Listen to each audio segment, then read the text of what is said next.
একজন আলিম তিনি লাইভে এসেছেন কোন একটা কারণে। লাইভে আসার পরে তিনি হঠাৎ করে বলছেন, সব ৭২, ৭৩, ৭৪ দল বলে ওগুলো মানুষ বানিয়েছে, ওরকম কোনো ব্যাপার নয়। মূলত আল্লাহর কাছে দল দুটি, জান্নাতি আর জাহান্নামী। নাউজুবিল্লাহ একটু বলেন লাইভে এসে। আচ্ছা ৭২, ৭৩, ৭৪ ভাই কি করছেন?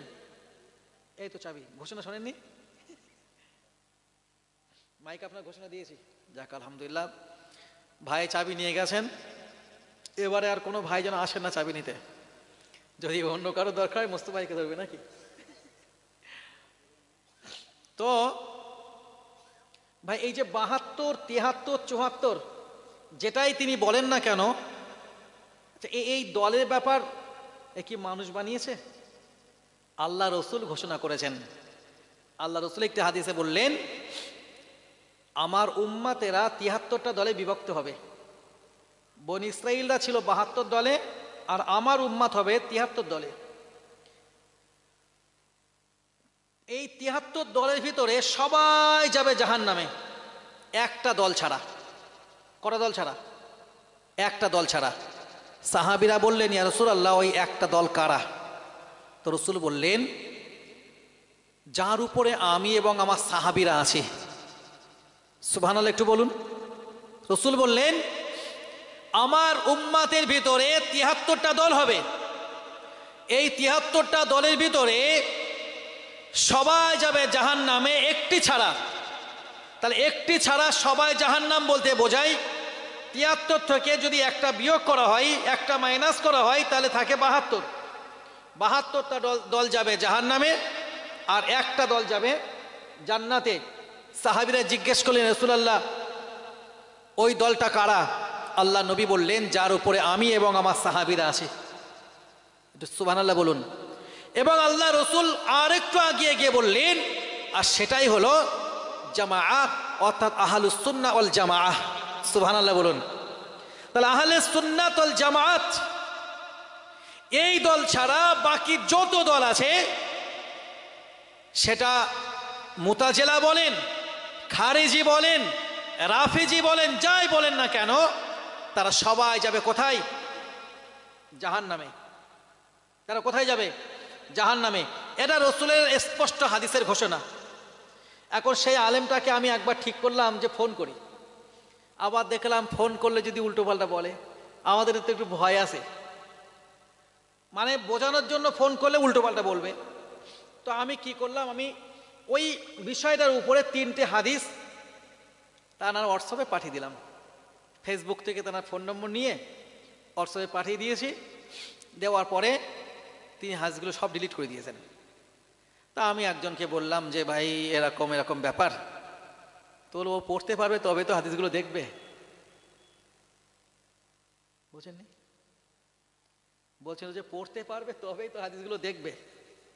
আমার বলার বিষয় হলো, ভাই আল্লাহ মাফ করে দিক, এটা আমাদের মুখের ভাষা, মুখের জবান। অনেক সময় মানুষের মনের ভিতরে থাকে এক, মুখে বার হয়ে যায় আরেক। হতে পারে না বলেন? মনে আমরা ধারণা করছি একরকম, কিন্তু মুখ দিয়ে আর একটা বার হয়ে গেল। এটা হতে পারে, তবে ইচ্ছাকৃতভাবে ওই হওয়ার জায়গায় গেলে চলবে না। আল্লাহ আমাদেরকে হেফাজত করুন জমানের খেয়ানাতি থেকে। তো আমার বলার বিষয় হলো, কোরআনী বিষয় নিয়ে, হাদিসি বিষয় নিয়ে, শরিয়াত বিষয়গুলোকে নিয়ে আমাদের অত্যন্ত সতর্কতা অবলম্বন করে কথা বলা উচিত। আপনাদের কি মনে হয়? কারণ কোরআন হাদিসের বিষয়টা সম্পূর্ণ ভিন্ন।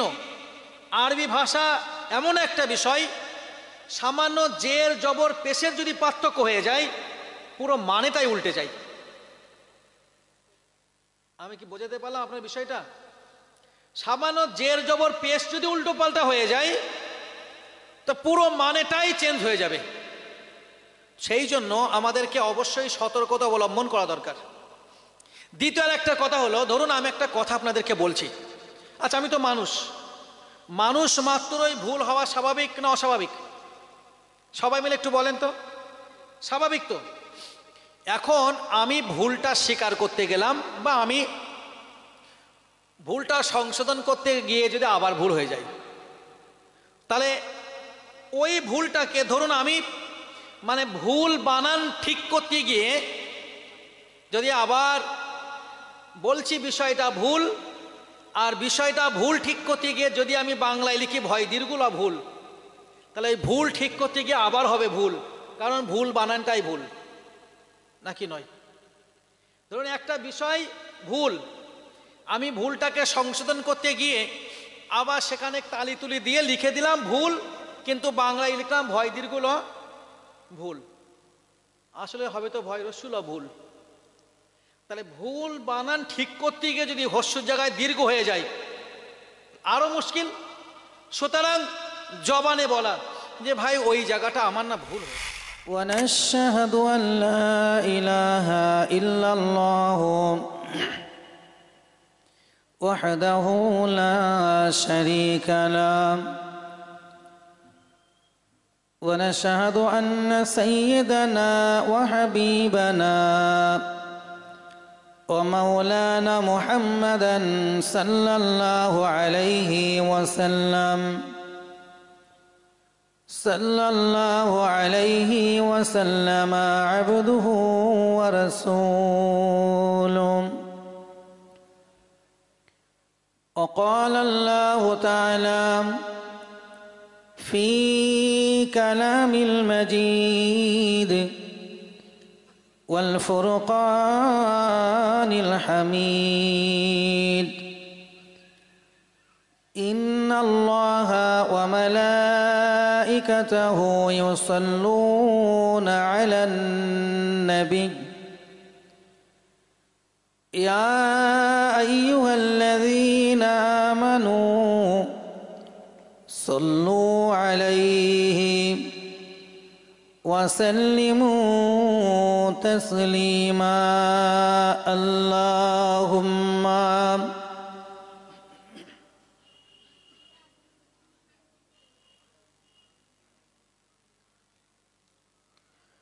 وعلى آل سيدنا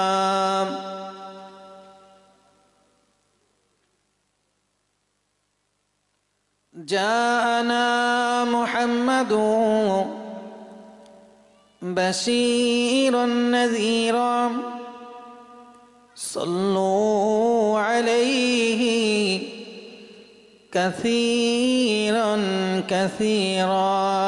اللهم صل على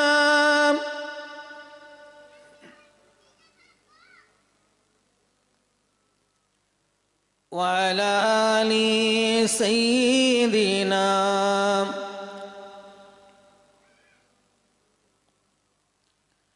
نبينا محمد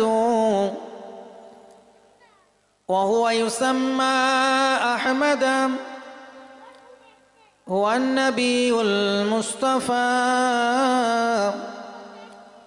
هو الرسول المجتبى. اللهم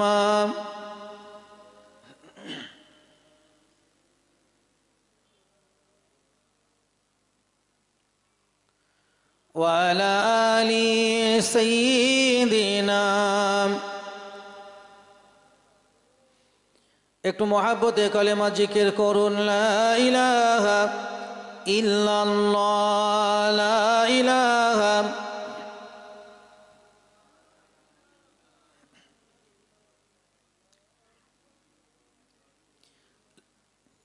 কলিমা সঙ্গের সাথী, কলিমা গোরের বাতি, পড়ুন কলিমা দিবারাতি, কলিমা সারা নাই কোনো গতি। লা ইলাহা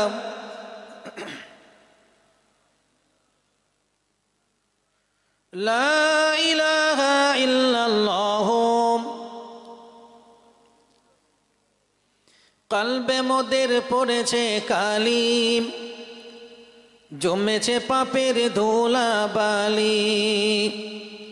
কলবে মোদের পড়েছে কালি, জমেছে পাপের ধুলা বালি। যেমন মাখলে সাবান ময়লা বদন, হয় যে পরিষ্কার, তমনি জিকির দ্বারা হয় রে দূর মনের অন্ধকার। লা ইলাহা ইল্লাল্লাহ, লা ইলাহা, লা ইলাহা ইল্লাল্লাহ সাল্লাল্লাহু আলাইহি ওয়াসাল্লাম। আজকের এই বরকতময় অনুষ্ঠানের নির্বাচিত সভাপতি সাহেব, আমার সম্মুখে উপবিষ্ট জ্ঞান পিপাসু শ্রোতা মণ্ডলী, পদ্মার আড়ালেরা অবস্থিতা পদ্মানাসীন মায়েরা এবং বোনেরা, প্রশংসা জ্ঞাপন করছি সেই মহান প্রতিপালক আল্লাহ পাক রব্বুল আলমিনের দরবারে, যিনি ভূচর, খেচর এবং উভচর, এক কথায় সমস্ত প্রকার চরাচরের যিনি মালিক, যে রব্বুল আলামিন আল্লাহ আমাদিগকে একটি জান্নাতের পরিবেশে বসে দিন ও শরিয়াতের উপরে কিছু আলাপ আলোচনা করার এবং শোনার, সেই সাথে সাথে পরকালীন সম্বল কিছু নেকি সঞ্চয় করার একটু সুযোগ মিলিয়ে দিয়েছেন। ওই রব্বুল আলামিনের শাহী দরবারে জানাই কৃতজ্ঞতা ও শুকরিয়া। সকলে একটু প্রাণ খুলে বলি আলহামদুলিল্লাহ। তারই সাথে সাথে সমগ্র বিশ্বের অনন্ত কল্যাণ হুজুর রহমতে আলাম সাল্লাল্লাহু তাআলা আলাইহি ওয়াসাল্লামের প্রতি জানাই অসংখ্য অগণিত দরুদ এবং সালাম। বলি সকলে সাল্লাল্লাহু আলাইহি ওয়াসাল্লাম। আমার পূর্বেই বর্তমান সময়ের জন্য সিলসিলায় মুজাদ্দেদে জামান দাদা পীর সাহেব রহমাতুল্লাহ আলাইহের সিলসিলার উপরে একজন বলিষ্ঠ হাতিয়ার আল্লামা রুহুল আমিন রহমাতুল্লাহ আলাইহে হুজুরের নীতি আদর্শের উপরে এবং দাদা পীর সাহেব রহমাতুল্লাহ আলাইহের নীতি আদর্শের উপরে সুপ্রতিষ্ঠিত আলহামদুলিল্লাহ আমাদের সকলের শ্রেতাজ মহামান্য মুফতি সাহেব হুজুর কেবলা আপনাদেরকে সময়ের চাহিদা অনুপাতে গুরুত্বপূর্ণ কিছু আলোচনা শুনিয়ে গেছেন আলহামদুলিল্লাহ। আমি আপনাদের সম্মুখে কিছু কথা বলার নিয়ত করছি। আমার আল্লাহ পাক রব্বুল আলামিন যদি আমার দ্বারা কিছু বলিয়ে নেন, আমি তো আমার নিজের ইচ্ছা মতো কোনো জবান খুলতে পারবো না, আমার আল্লাহ যেটা বলিয়ে নেবেন। তবে এর ভিতরে চেষ্টা থাক আমার জবান দিয়ে এমন কোনো কথা না বার হয় যার দ্বারা আন্তরিকভাবে কেউ কষ্ট পান। না এখানে উপস্থিত জানারা, না আমার মাইকের আওয়াজ যারা শুনছেন তানারা, না লাইভ টেলিকাস্টের মাধ্যমে আমার আলোচনাগুলো যারা শুনবেন তারা। মূলত আমরা কাউকে আঘাত করে কোনো কথা বলতে চাই না। যদি আমরা কোনো কথা এমনটা বলে ফেলি, হয়তো পরিবেশ পরিস্থিতি আমাদেরকে সেই কথাগুলো বলতে বাধ্য করেছে, তারপরেও আমি আন্তরিকভাবে বলছি, যদি কেউ এই বিষয়গুলোর উপরে কষ্ট পান, আগে আমাকে আল্লাহর হস্তে ক্ষমা করে দেবেন। আমি কারোর গালি কুড়িয়ে, কারোর অভিশাপ কুড়িয়ে দুনিয়া ত্যাগ করতে প্রস্তুত না। আল্লাহ পাক রব্বুল আলামিন পবিত্র কোরআন পাকের ভিতরে জানিয়েছেন, তাআওয়ানু আলাল বিররি ওয়াত তাকওয়া ওয়ালা তাআওয়ানু আলাল ইসমি ওয়াল উদওয়ান। আমার আল্লাহ বলেন, তোমরা মানুষদেরকে আদেশ দাও, তোমরা মানুষদেরকে নির্দেশ করো, তোমরা মানুষদেরকে আহ্বান করো, মানুষদেরকে ডাক দাও ভালো কাজের দিকে, আল্লাহ ভীরুতার দিকে। সুবহানাল্লাহ। তোমরা মানুষদেরকে বিরত রাখার চেষ্টা করো খারাপ কাজ থেকে, অমঙ্গলকর কাজ থেকে, আল্লাহর অসন্তুষ্টিকর কাজ থেকে, যে কাজগুলোতে আল্লাহ রসুল খুশি নন, যে কাজগুলো করলে মানুষকে এহকাল এবং পরকাল উভয় কালেই তার জন্য অকল্যাণ পৌঁছাতে পারে, আসতে পারে। কবরটা যার জন্য কষ্টের জায়গা হতে পারে, পরকালেও আল্লাহ পাকের সামনে অনেকটাই জবাবদিহি তাকে করতে হবে, এগুলো আমরা বিশ্বাস করি। এমন কোনো কাজ থেকে তোমরা মানুষকে দূরে রাখার চেষ্টা করো। আমরা এখানে যারা উপস্থিত রয়েছে আলহামদুলিল্লাহ, আল্লাহ শুকরিয়া, আমরা সকলেই একমাত্র আমাদের স্রষ্টা, আমাদের রব আল্লাহ পাক রব্বুল আলামিন এটা বিশ্বাস করি তো নাকি? আমরা এখানে এমন কেউ নেই সৃষ্টিকর্তা রূপে আল্লাহ ছাড়া আর কাউকে মানি। যে কোনো পরিস্থিতির উপরেই আমরা পড়ি না কেন, সেখানেও আমরা আল্লাহ ছাড়া আর কাউকে আমাদের রব স্বীকার করব না ইনশাআল্লাহ। স্বাভাবিকভাবে নিজের এলাকায় থেকে, নিজের প্রতিষ্ঠানে থেকে, নিজের কাজ কারবারের ভিতরে থেকে আমি যেভাবে জীবন পরিচালনা করছি, এগুলোর ভিতর দিয়ে যেমন আমি আমার আল্লাহকে এক বলে স্বীকার করি, আমার সুখ দুঃখ মঙ্গল অমঙ্গল যা কিছু হয় আল্লাহর পক্ষ থেকে হয় এটা বিশ্বাস করি। আল্লাহ তাআলার কাছে আমাকে একদিন জবাবদিহি হতে হবে, আল্লাহর সামনে আমাকে একদিন দাঁড়াতে হবে, মৃত্যুর স্বাদ আমাকে একদিন গ্রহণ করতে হবে, কবরে আমার যাওয়া লাগবেই। এসবগুলোকে আমরা সবগুলোই বিশ্বাস করি, মনে প্রাণে বিশ্বাস করি।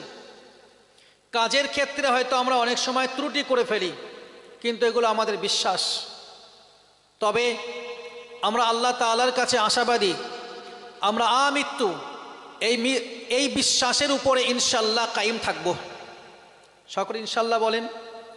যদি আমাদেরকে কেউ আগুনে পোড়ায়, যদি আমাদেরকে কেউ সাগর সমুদ্র নদীতে ডোবায়, যদি আমাদেরকে কেউ শুলে চড়ায় ফাঁসির মঞ্চে চড়িয়ে দেয়, যদি আমাদেরকে কেউ বন্দি করে, যে কোনো দুঃখ দুর্দশার ভেতরে আমাদেরকে রাখার চেষ্টা করুক না কেন, কখনোই আমাদের রব আল্লাহ পাক রব্বুল আলামিনকে অস্বীকার করব না ইনশাআল্লাহ।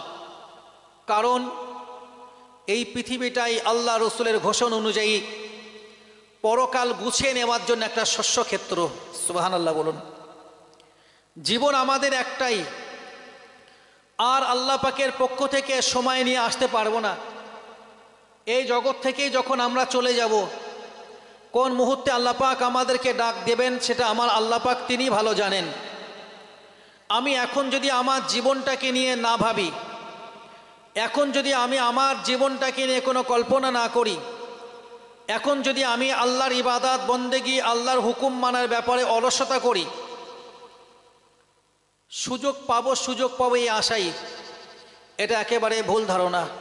আমার আল্লাহ কোরআনে স্পষ্টত জানিয়েছেন, আল্লাহ পাকের পক্ষ থেকে যখন সময় আসবে, ফালা ইয়াস্তাখিরুনা সাআতা ওয়ালা ইয়াস্তাকদিমুন, এক বিন্দু আগে পরে করা হবে না।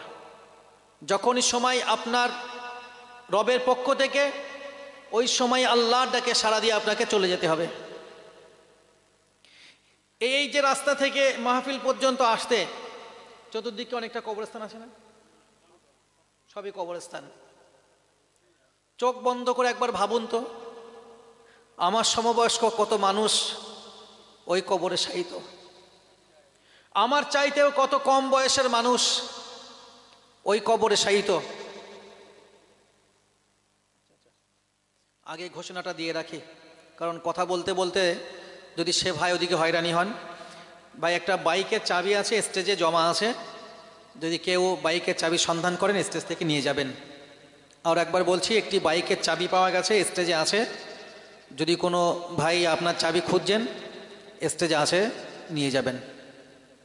তো আমরা যদি একবার চোখ বন্ধ করে ভাবি, এই যে কবরে এমন অনেক মানুষ আছেন আমার সমবয়স্ক, একই সঙ্গে বাজারে কেনাকাটা করেছি, একই সঙ্গে স্কুলে পড়াশুনো করেছি, একই সঙ্গে মসজিদে নামাজ আদায় করেছি, একই সময় একই সঙ্গে ঈদগাতে গেছি, নামাজ আদায় করতে গেছি, অন্যান্য আনন্দ উল্লাস করেছি। আজকে তারা কবরে। তারা যদি আজকে মনে করে যে আল্লাহ তাআলার কাছে একটু তওবা করে নেব, তাদের জন্য সুযোগ নাই। কবরে চলে যাওয়ার পরে বান্দা যদি মনে করে আমি আল্লাহ তাআলার প্রতি দৃঢ় বিশ্বাস রেখে আমি জীবনে যে অপরাধগুলো করেছি ওগুলো ভুল করেছি, তাই তওবা করে নিই, কবর জগতে তওবা আল্লাহর দরবারে কবুল হবে না। ভুল যদি স্বীকার করতে হয়, তওবা যদি করতে হয়, যত সময় আল্লাহ হায়াতে রেখেছেন সেই সময়ের মধ্যেই আমাকে তওবা করে নিতে হবে। আজকে এই কবরস্থানের দিকে চোখ বন্ধ করে ভাবেন, এমন অনেক মানুষ শুয়ে রয়েছে আমাদের থেকে যাদের বয়স অনেক কম, কারো বা সন্তান এই কবরে শোয়া, কারো বা ছোট ভাই এই কবরে শোয়া, তার থেকে বয়সে ছোট। আজকে আব্বাজি কবরে, মা জননী কারো কবরে, কারো দাদা কবরে, দাদিমা কবরে, নিকট আত্মীয় স্বজন অনেকে আজকে এই কবরস্থানে।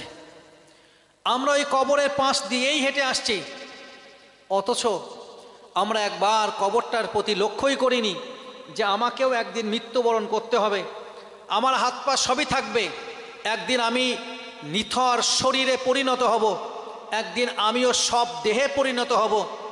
আমার মুখ থাকবে কিন্তু জবান খুলবে না, আমার চোখ থাকবে কিন্তু পলক পড়বে না, আমার কান থাকবে কিন্তু কারোর কথা শুনে আমি তার উত্তর দেব না, আমার নাক থাকবে কিন্তু শ্বাসকার্য চলবে না, আমার হাত থাকবে কিন্তু আমি কাউকে ধরতে পারবো না, আমার পা থাকবে কিন্তু আমি চলতে পারবো না।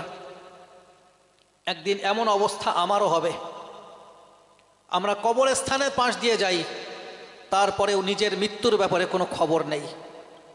কবর বারবার একটা ঘোষণা করছে, আনা বাইতুল ওয়াহদা, আমি কিন্তু একাকিত্বের ঘর। কেমন ঘর? আমি একাকিত্বের ঘর। কোন একটা মা, কোন একটা বাবা তার সন্তান যদি স্কুল কলেজ ইউনিভার্সিটিতে যায়, সময় মতো যদি বাড়ি না ফেরেন, বাবা মা অত্যন্ত ব্যস্ত হয়ে পড়ে, এটাই স্বাভাবিক।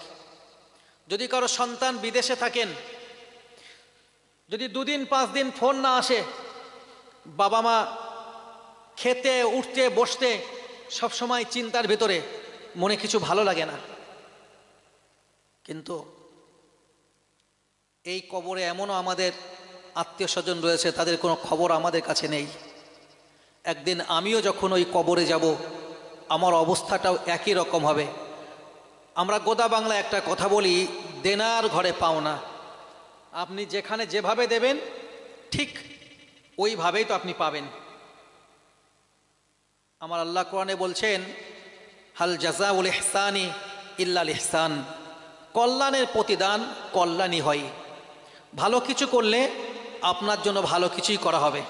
সুবহানাল্লাহ বলুন, সবাই মিলে মন খুলে সুবহানাল্লাহ বলি।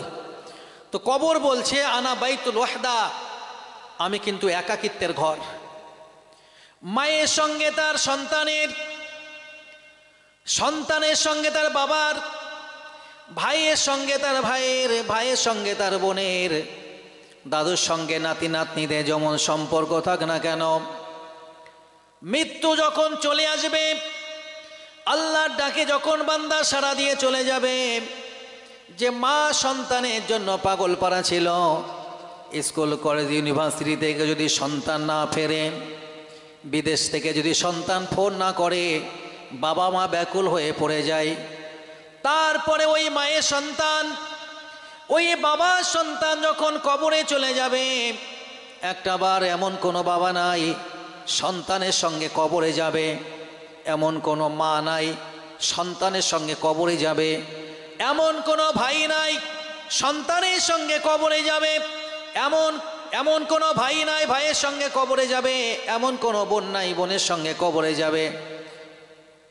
দাদুর হাতের লাঠি হয়ে যায় নাতিরা, ঠিক না বলেন?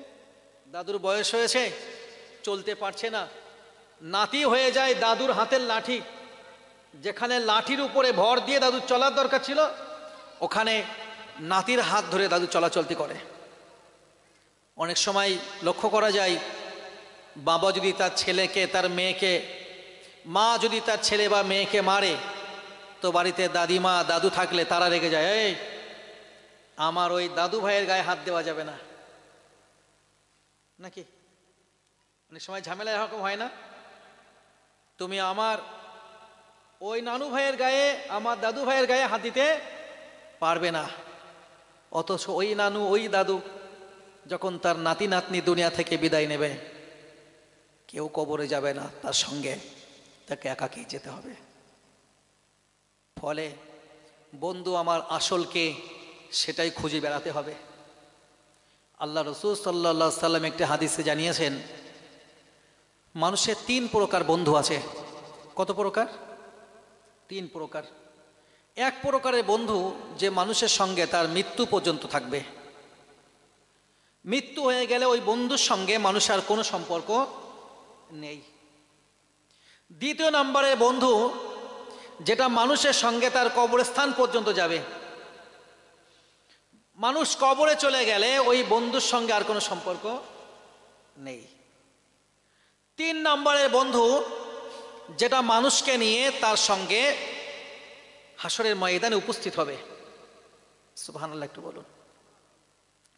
আল্লাহ হাবিব সাল্লাল্লাহু আলাইহি সাল্লামের সাহাবীরা জিজ্ঞেস করলেন, ইয়া রাসূলুল্লাহ, ইয়া হাবিবাল্লাহ, যে তিন শ্রেণী বন্ধুর ব্যাপার আপনি বললেন, এক শ্রেণী বন্ধু মানুষের সঙ্গে চলে যাবে, মানুষের সঙ্গে তার মৃত্যু পর্যন্ত সময় দেবে। দুই নম্বরে বন্ধু মানুষের সঙ্গে তার কবর পর্যন্ত যাবে। তিন নম্বরে বন্ধু যে বন্ধুটা মানুষের সঙ্গে কিয়ামতের মাঠ পর্যন্ত, হাসরের ময়দান পর্যন্ত চলে যাবে, তাদের ব্যাপারে আপনি আমাদেরকে বিস্তারিত বলুন, বিষয়টা আমাদেরকে অবগত করুন। আল্লাহ নবী বলেন, আমার সাহাবীরা, যে বন্ধুটা মানুষের সঙ্গে তার মৃত্যু পর্যন্ত সময় দেবে, ওই বন্ধুটা হলো মানুষের ধন সম্পদ, মানুষের যা কিছু মালামাল রয়েছে, জায়গা জমি, টাকা পয়সা, অর্থবিত্ত, ব্যাংক ব্যালেন্স যা কিছু রয়েছে, মানুষের মৃত্যু পর্যন্ত বন্ধু রূপে সঙ্গ দেবে। মানুষ যখন মারা যাবে, ওই বন্ধুর সঙ্গে মানুষের আর কোনো প্রকার সম্পর্ক থাকবে না। বাড়ি আমার, মারা গেলে ও বাড়ি মনে হয় আমার জন্য কবরে যাবে। গাড়ি আমার, আমি মারা গেলে ওই গাড়িটা আমার সঙ্গে কবরে যাবে না। ভাই, কোমরে যদি একটা দড়ি বাঁধা থাকে, কি বলে ওটা আপনাদের দিকে? ওই কালো কার বাঁধা থাকে, ওটা কি বলেন আপনারা? ঘুনসি, তাই তো? ওই ঘুনসিটাও খুলে নেওয়া হবে। যে মায়ের ব্যাপারে আল্লাহ রসুল বলেন, আজ-জান্নাতু তাহতা আকদামিল উম্মাহাত, মায়ের পায়ের নিচেই সন্তানের জান্নাত। একটু খুশি হয়ে সুবহানাল্লাহ বলুন। রসুল বলেন, আজ-জান্নাতু তাহতা আকদামিল উম্মাহাত, মায়ের পায়ের নিচেই সন্তানের জান্নাত। তো যে মায়ের পায়ের নিচেই সন্তানের জান্নাত, ওই মায়ের জন্য মানুষ কতটা সচেতন থাকবেন? অনেক বেশি। মায়ের সেবা দেওয়ার ব্যাপারে তো মানুষ এক বিন্দু কার্পণ্যতা করবে না। মায়ের সেবা দেওয়ার ব্যাপারে, বাবার সেবা দেওয়ার ব্যাপারে তো মানুষ এক বিন্দু দুর্বলতা প্রকাশ করবে না। নিজে না খেয়ে মা বাবাকে খাওয়াবে, নিজে নতুন পোশাক না ব্যবহার করে মা বাবার জন্য ব্যবস্থা করবে। প্রকৃত সন্তান যারা, এটাই তো করবেন। তো ওই মায়ের ব্যাপারে আল্লাহ রসুলের যে ঘোষণা, মায়ের পায়ের নিচেই সন্তানের বেহেশত, সন্তানের জান্নাত। আল্লাহু আকবার। ওই মা যদি ইন্তেকাল করেন, মায়ের একটা মেয়েদের শরীরে যত রকমের গহনা ব্যবহার করে মায়েরা, সব থেকে ছোট গহনা মনে হয় কানে ব্যবহার, নাকে ব্যবহার করে, ঠিক না বলেন? তারপরে ওটাও খুলে নেওয়া হবে নাকি নেওয়া হবে না? ওটাও খোলা। আল্লাহ রসুল বলেন, আমার সাহাবীরা, মানুষের মৃত্যু পর্যন্ত যে বন্ধু সঙ্গ দেবে, ওটা মানুষের মালামাল, ধন সম্পদ, জায়গা জমি, টাকা পয়সা, অর্থবিত্ত, এগুলোই। সে মারা গেলে এগুলো আর কোনো কিছুই তার নয়, এগুলো তার ওয়ারিসদের মধ্যে ভাগ হয়ে যাবে। আল্লাহ নবী দুই নম্বরে বলে, আমার সাহাবীরা, মানুষের দ্বিতীয় নম্বরে বন্ধু হলো যারা মানুষকে নিয়ে কবর পর্যন্ত চলে যাবে। ওই কবর পর্যন্ত চলে যাওয়া বন্ধু হলো মানুষের আত্মীয় স্বজনেরা। তার ভাই হতে পারে, তার বাবা হতে পারে, তার সন্তান হতে পারে, মামা হতে পারে, দাদু হতে পারে, তার আত্মীয় স্বজনেরা যারা জানাজা নামাজ আদায় করে কবরে বান্দাকে রেখে আসার জন্য কবর পর্যন্ত চলে যাবে। তাদের দায়িত্ব হলো তাকে গোসল কার্য সম্পন্ন করে দিয়ে, কাফনের কাপড় পরিয়ে দিয়ে, জানাজার নামাজ পড়া সম্পন্ন করে ওই বান্দাটাকে, আল্লাহ তাআলার বান্দাটাকে কবর পর্যন্ত পৌঁছানোর দায়িত্ব তারা নেবে। এই হলো দুই নম্বরের বন্ধু। হতে পারে সন্তানের বাবা, হতে পারে বাবার সন্তান, হতে পারে ভাইয়ের ভাই, হতে পারে শ্বশুরের জন্য তার জামাই, জামাইয়ের জন্য তার শ্বশুর শালারা। তাদের দায়িত্ব হলো মানুষকে কবর পর্যন্ত পৌঁছে দেবে, মানুষকে কবর পর্যন্ত পৌঁছে দেবে, বন্ধুত্ব এই পর্যন্ত। তবে ওই কবরের ভিতরে কেউ ঢুকবে না, কেবলমাত্র বান্দাকে একাকী অবস্থায় ওই কবরের ভিতরে নামিয়ে দেওয়া হবে। ওই জন্য কবর বলা না বাইতুল ওয়াহদা, আমি হলাম একাকিত্বের ঘর, আমি হলাম একক ঘর, আমার ভিতরে তুমি কাউকে আনতে পারবে না, তোমাকে একাকী এই কবরের ভিতরে আসতে হবে। যে সন্তানটা রাতের বেলা মায়ের গলা জড়িয়ে ছাড়া বাচ্চাটা ঘুমাতে রাজি না, বাবা মা যদি সন্তানকে আলাদা একটা ঘরে রেখে দেয়, সন্তানটা বারবার করে বাবা মায়ের ঘরের কাছে সে দরজায় টোকা দেয়, না না না না আম্মাজি আব্বু আমি একাকী ওই ঘরে থাকতে পারবো না, আমাকে তোমার ঘরে থাকার জায়গা করে দাও। এক বিন্দু যে বাচ্চা থাকতে চাই না, ওই বাচ্চাটাকে কবরের ভেতরে মারা গেলে একাকেই থাকতে হবে। আল্লাহু আকবার।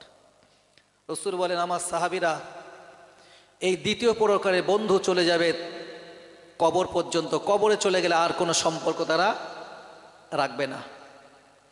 3 নম্বরের বন্ধুর ব্যাপারে রাসূল বললেন আমার সাহাবীরা মানুষের তৃতীয় প্রকারের বন্ধু যারা হাসরের মাঠ পর্যন্ত যাবে, বিচার দিবস পর্যন্ত তারা ওই মানুষের সঙ্গে থাকবে, তারা হলো মানুষের আমাল। কোনগুলো? মানুষের আমল। ভালো কাজ করলে সেগুলো থাকবে, খারাপ কাজ করলে ওইগুলোও থাকবে। ফামাইয়া আমাল মিসকালা যাররাতিন খায়রান ইয়ারাহ ওয়া মাইয়া আমাল মিসকালা যাররাতিন শাররান ইয়ারাহ। যদি কেউ এক বিন্দু ভালো কাজ করে সেটাও সে পাবে, আর এক বিন্দু যদি খারাপ কাজ করে সেটাও সে পাবে। আল্লাহু আকবার। আচ্ছা আমাদের এই বিশ্বাসটা আছে তো যে আল্লাহ তাআলার সামনে দাঁড়াতে হবে, আল্লাহ পাক মিজান স্থাপন করবেন, একদিকে আমাদের পুণ্য একদিকে আমাদের পাপ আল্লাহ তাআলা উঠিয়ে ওজন করবেন। যদি আমাদের নেকির পাল্লা ভারী হয় আল্লাহ তাআলার পক্ষ থেকে আমাদের জন্য জান্নাতের ঘোষণা দেয়া হবে, সুবহানাল্লাহ। আর যদি আমাদের গুনার পাল্লা ভারী হয় আমাদের পরিস্থিতি হবে অত্যন্ত খারাপ থেকে আরো খারাপ। জাহান্নামের ব্যাপারে আমার আল্লাহ কোরআনে বললেন সুম্মা লা ইয়ামুতু ফিহা ওয়া লা ইয়াহইয়া, সেখানে কেউ মরবেও না, সেখানে কেউ বাঁচবেও না, সেখানে কেউ এক বিন্দু পানিও পাবে না, সেখানে কোনো শীতলতা অনুভব করবে না। যত দিন যাবে যত সময় যাবে তাদেরকে কষ্ট আর কষ্টই বাড়তে থাকবে। নাউজুবিল্লাহ বলেন। আমরা রবের দরবারে আমাদের প্রতিপালক আল্লাহ পাকের দরবারে এই প্রার্থনাটাই করি, আল্লাহ তুমি আমাদের জীবনে ঘটে যাওয়া সমস্ত অপরাধগুলোকে মাফ করে তবেই তুমি আমাদেরকে কবরে নিও। বলি সকল আল্লাহুম্মা আমিন। আমার রব্বুল আলামিন আল্লাহ তাআলা যখন বান্দাদের বিচার করবেন, আমাদের সকলের যখন বিচার হবে, আমার রব্বুল আলামিন আল্লাহ তাআলা বিচার করার পরে এক শ্রেণী বান্দা চলে যাবে জান্নাতে, আর এক শ্রেণী বান্দা চলে যাবে জাহান্নামে। কোথায়? একদল জান্নাতে আর একদল জাহান্নামে। তবে অনেকেই এই বিষয়টা নিয়ে একটু বিভ্রান্ত করছে, অনেকেই, আমি আপনাদেরকে সতর্ক করার জন্য বলছি। এই হয়তো দিন 10-12 হবে কি একটু বেশি কমও হতে পারে, একজন আলিম তিনি লাইভে এসেছেন কোন একটা কারণে, লাইভে আসার পরে তিনি হঠাৎ করে বলছেন সব 72, 73, 74 দল বলে ওগুলো মানুষ বানিয়েছে, ওরকম কোনো ব্যাপার নয়। মূলত আল্লাহর কাছে দল দুটি, জান্নাতি আর জাহান্নামী। নাউজুবিল্লাহ একটু বলেন লাইভে এসে। আচ্ছা 72, 73, 74 ভাই কি করছেন? এই তো চাবি, ঘোষণা শোনেননি? মাইক আপনার ঘোষণা দিয়েছি, যাক আলহামদুলিল্লাহ।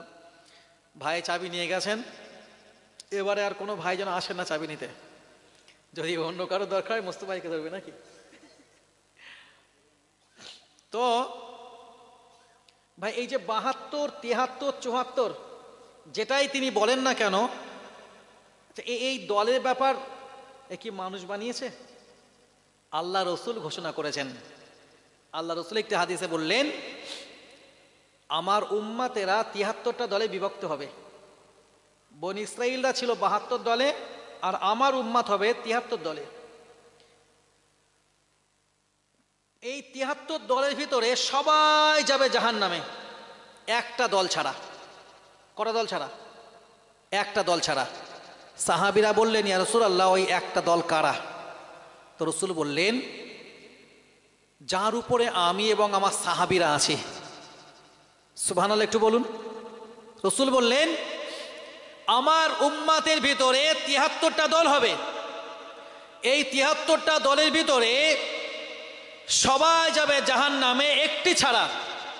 তাহলে একটি ছাড়া সবাই জাহান্নাম বলতে বোঝায় ৭৩ থেকে যদি একটা বিয়োগ করা হয়, একটা মাইনাস করা হয়, তাহলে থাকে ৭২।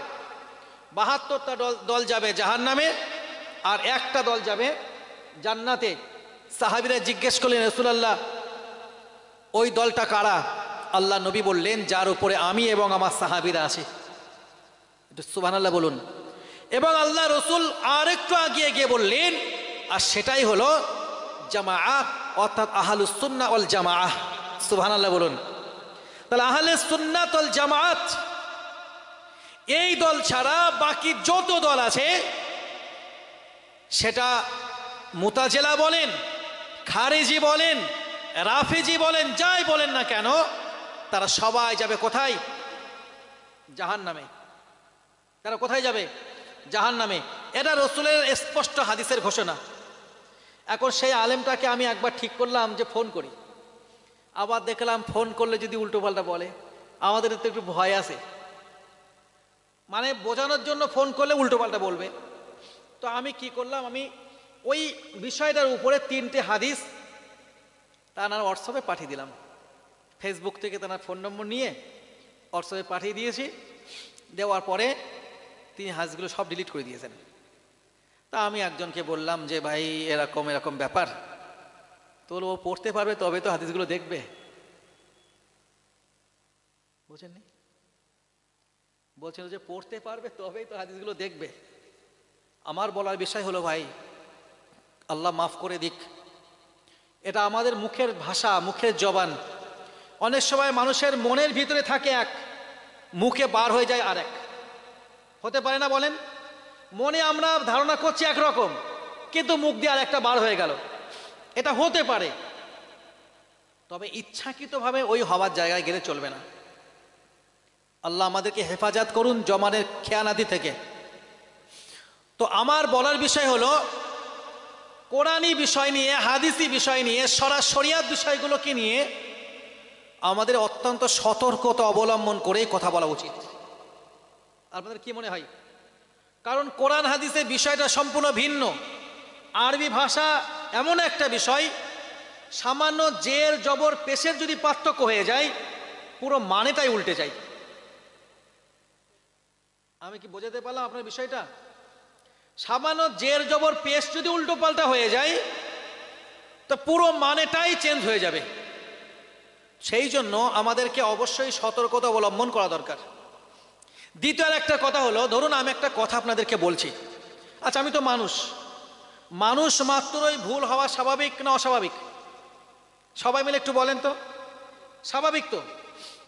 এখন আমি ভুলটা স্বীকার করতে গেলাম, বা আমি ভুলটা সংশোধন করতে গিয়ে যদি আবার ভুল হয়ে যায়, তাহলে ওই ভুলটাকে, ধরুন আমি মানে ভুল বানান ঠিক করতে গিয়ে যদি আবার বলছি বিষয়টা ভুল, আর বিষয়টা ভুল ঠিক করতে গিয়ে যদি আমি বাংলায় লিখি ভয় দীর্ঘলা ভুল, তাহলে এই ভুল ঠিক করতে গিয়ে আবার হবে ভুল, কারণ ভুল বানানটাই ভুল, নাকি নয়? ধরুন একটা বিষয় ভুল, আমি ভুলটাকে সংশোধন করতে গিয়ে আবার সেখানে তালি তুলি দিয়ে লিখে দিলাম ভুল, কিন্তু বাংলায় লিখলাম ভয় দীর্ঘল ভুল, আসলে হবে তো ভয় রসুল ভুল। তাহলে ভুল বানান ঠিক করতে গিয়ে যদি হস্যর জায়গায় দীর্ঘ হয়ে যায়, আরো মুশকিল। সুতরাং জবানে বলা যে ভাই ওই জায়গাটা আমার না ভুল হয়েছে, আচ্ছা ভুল স্বীকার করলে কি সম্মান কমে? সম্মান বাড়ে, সম্মান বাড়ে। আল্লাহ রসুল একটি হাদিসে বললেন, কুল্লুকুম খত্তাউন অখৈরুল খত্তাইন আত-তাওয়াবুন। সুবহানাল্লাহ বলুন, আর একটু জোরে সুবহানাল্লাহ বলুন। রসুল বললেন, কুল্লুকুম খত্তাউন, তোমরা প্রত্যেকেই পাপী। অখৈরুল খত্তাইন আত-তাওয়াবুন, আর পাপীদের ভিতরে ওই পাপীটা সব থেকে ভালো যার পাপ হয়ে যাওয়ার পরে, অপরাধ হয়ে যাওয়ার পরে, অন্যায় হয়ে যাওয়ার পরে আল্লাহ দরবারে তওবা করে নাই। একটু খুশি হয়ে সুবহানাল্লাহ বলুন।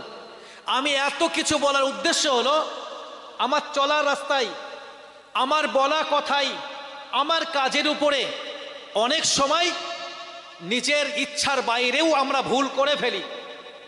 বান্দা কখনো তার ভুলের উপরে দাঁড়িয়ে থাকবে না, বান্দা তার ভুলটা স্বীকার করে নেবে, নাকি নয়?